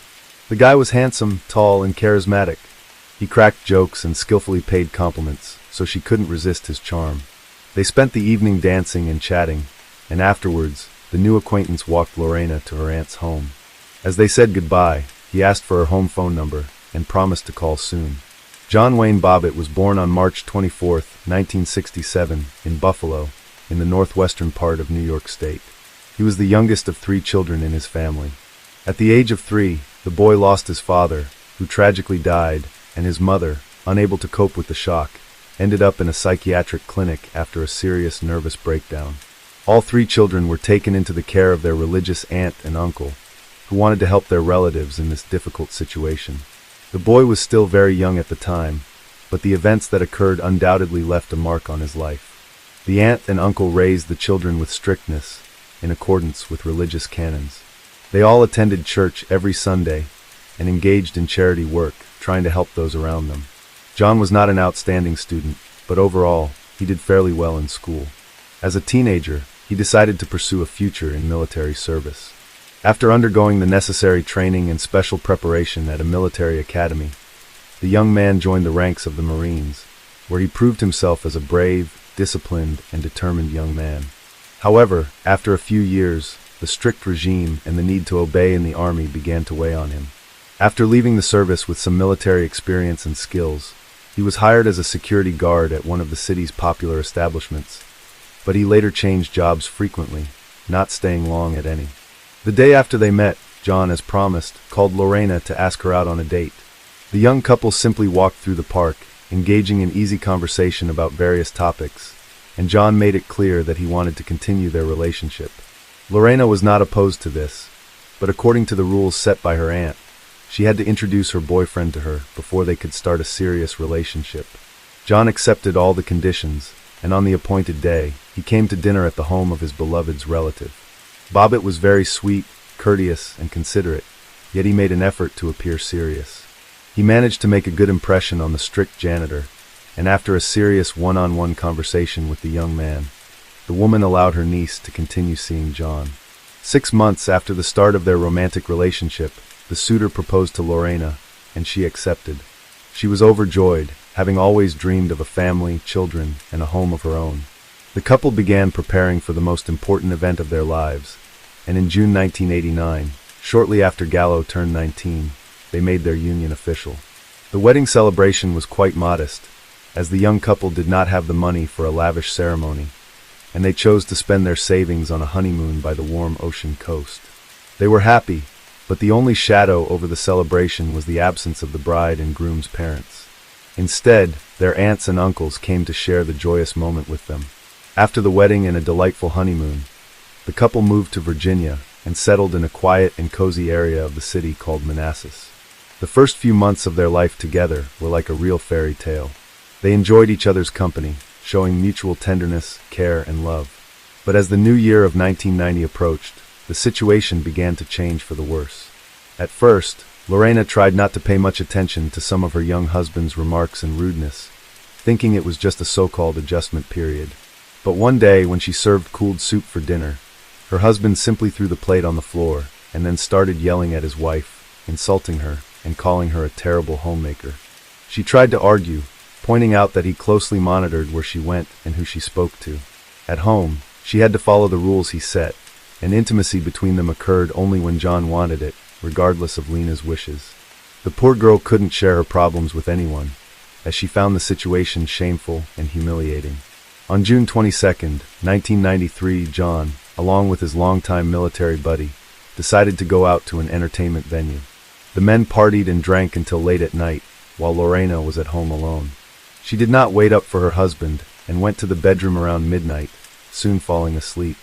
Around 3 in the morning, a drunk and aroused John returned home. He didn't waste any time and ripped the shirt off his sleeping wife. Lorena hardly understood what was happening when her husband forcefully took advantage of her. She begged him to stop and not to do this, crying, but he was completely indifferent to her pleas and tears. After it was over, John simply collapsed next to her and fell asleep. Lorena, trembling and sobbing, made her way to the kitchen. She poured herself some water and took a few sips to calm down. But then her gaze fell on a stand with large, sharp kitchen knives. Her hand reached out on its own and pulled out a carving knife. Out of her mind, she went back to the bedroom, where her husband lay on his back, snoring drunkenly. She grabbed his genitalia with her left hand, squeezed hard, and sharply cut through with the knife, severing a large part of it. John jumped up, screaming in agony, while Lorena simply walked out of the room, went to the garage, and got into her car, speeding away through the deserted nighttime streets of the city. She only came to her senses at an intersection when she saw a red light at the traffic signal. At that moment, she looked at her blood-stained hands and realized that she was still holding the severed part of John's body in her left hand. She rolled down the window and threw the detested piece of flesh out, then continued driving. Lorena headed to the home of a close friend who was stunned by her nighttime visit and the state she was in. After Lorena told her what had happened, her friend, realizing the gravity of the situation, called the police herself and summoned a medical team to the house where the injured Bobbitt was. Precision surgery was required. Throughout this ordeal, John was desperately trying to stop the bleeding by pressing a sheet against his wound. Notably, the groin vein is a major vessel, and its injury nearly always results in death from blood loss. However, John was somewhat fortunate, if one could say that, because a clot had formed, significantly slowing the blood loss. The responding medics arrived in time to transport him to the nearest hospital, where he received immediate medical attention. The question then arose about the whereabouts of the severed part of his genitalia, as it was still possible to reattach it to its original place, with restoration of its initial physiological functions. Lorena indicated the approximate area of the road where she had discarded her husband's anatomical fragment, and after an extensive search, the police were able to find it. The amputated organ was cleansed with antiseptic, then placed in a special container with medical ice, and urgently transported to the hospital, where the injured party was already being treated. The surgeon, who arrived from the state capital, was astounded by the complexity of the situation, as he had never encountered such a case before. But he proceeded with the operation anyway. He performed a unique surgery for that time, which lasted more than 9 hours, and was more than successful. Despite the traumatic amputation of the organ, and the fact that it had lain on the road for over an hour, all tissues and vessels were successfully reattached, and the patient quickly began to recover. Public outcry ensued. That same night, Lorena was arrested and taken to the police station for questioning, as well as to clarify all the circumstances and motives of her actions. She immediately confessed to everything and shared her harrowing story that had driven her to such a desperate act. She recounted how 4 years of marriage had turned into a real nightmare for her, with her husband regularly abusing her, both emotionally and physically, and forcing intimacy only when he desired. Mrs. Bobbitt also mentioned how, about a year ago, her husband had forced her to terminate a pregnancy, despite her deep desire to have a child, and that abortion had been a traumatizing event for her. Regarding the incident itself, she said she remembered very little of that night, and had acted as if she were in a fog. Lorena recounted how her husband had come home drunk and simply taken advantage of her, and although she tried to resist, he ignored her. After the incident, she went to the kitchen for water, and the next thing she remembered was her husband's scream, the roar of the car engine, and the part of his genitalia that she was clutching in her hand as she sat behind the wheel. The case caused a significant stir in the press and was actively covered by the media.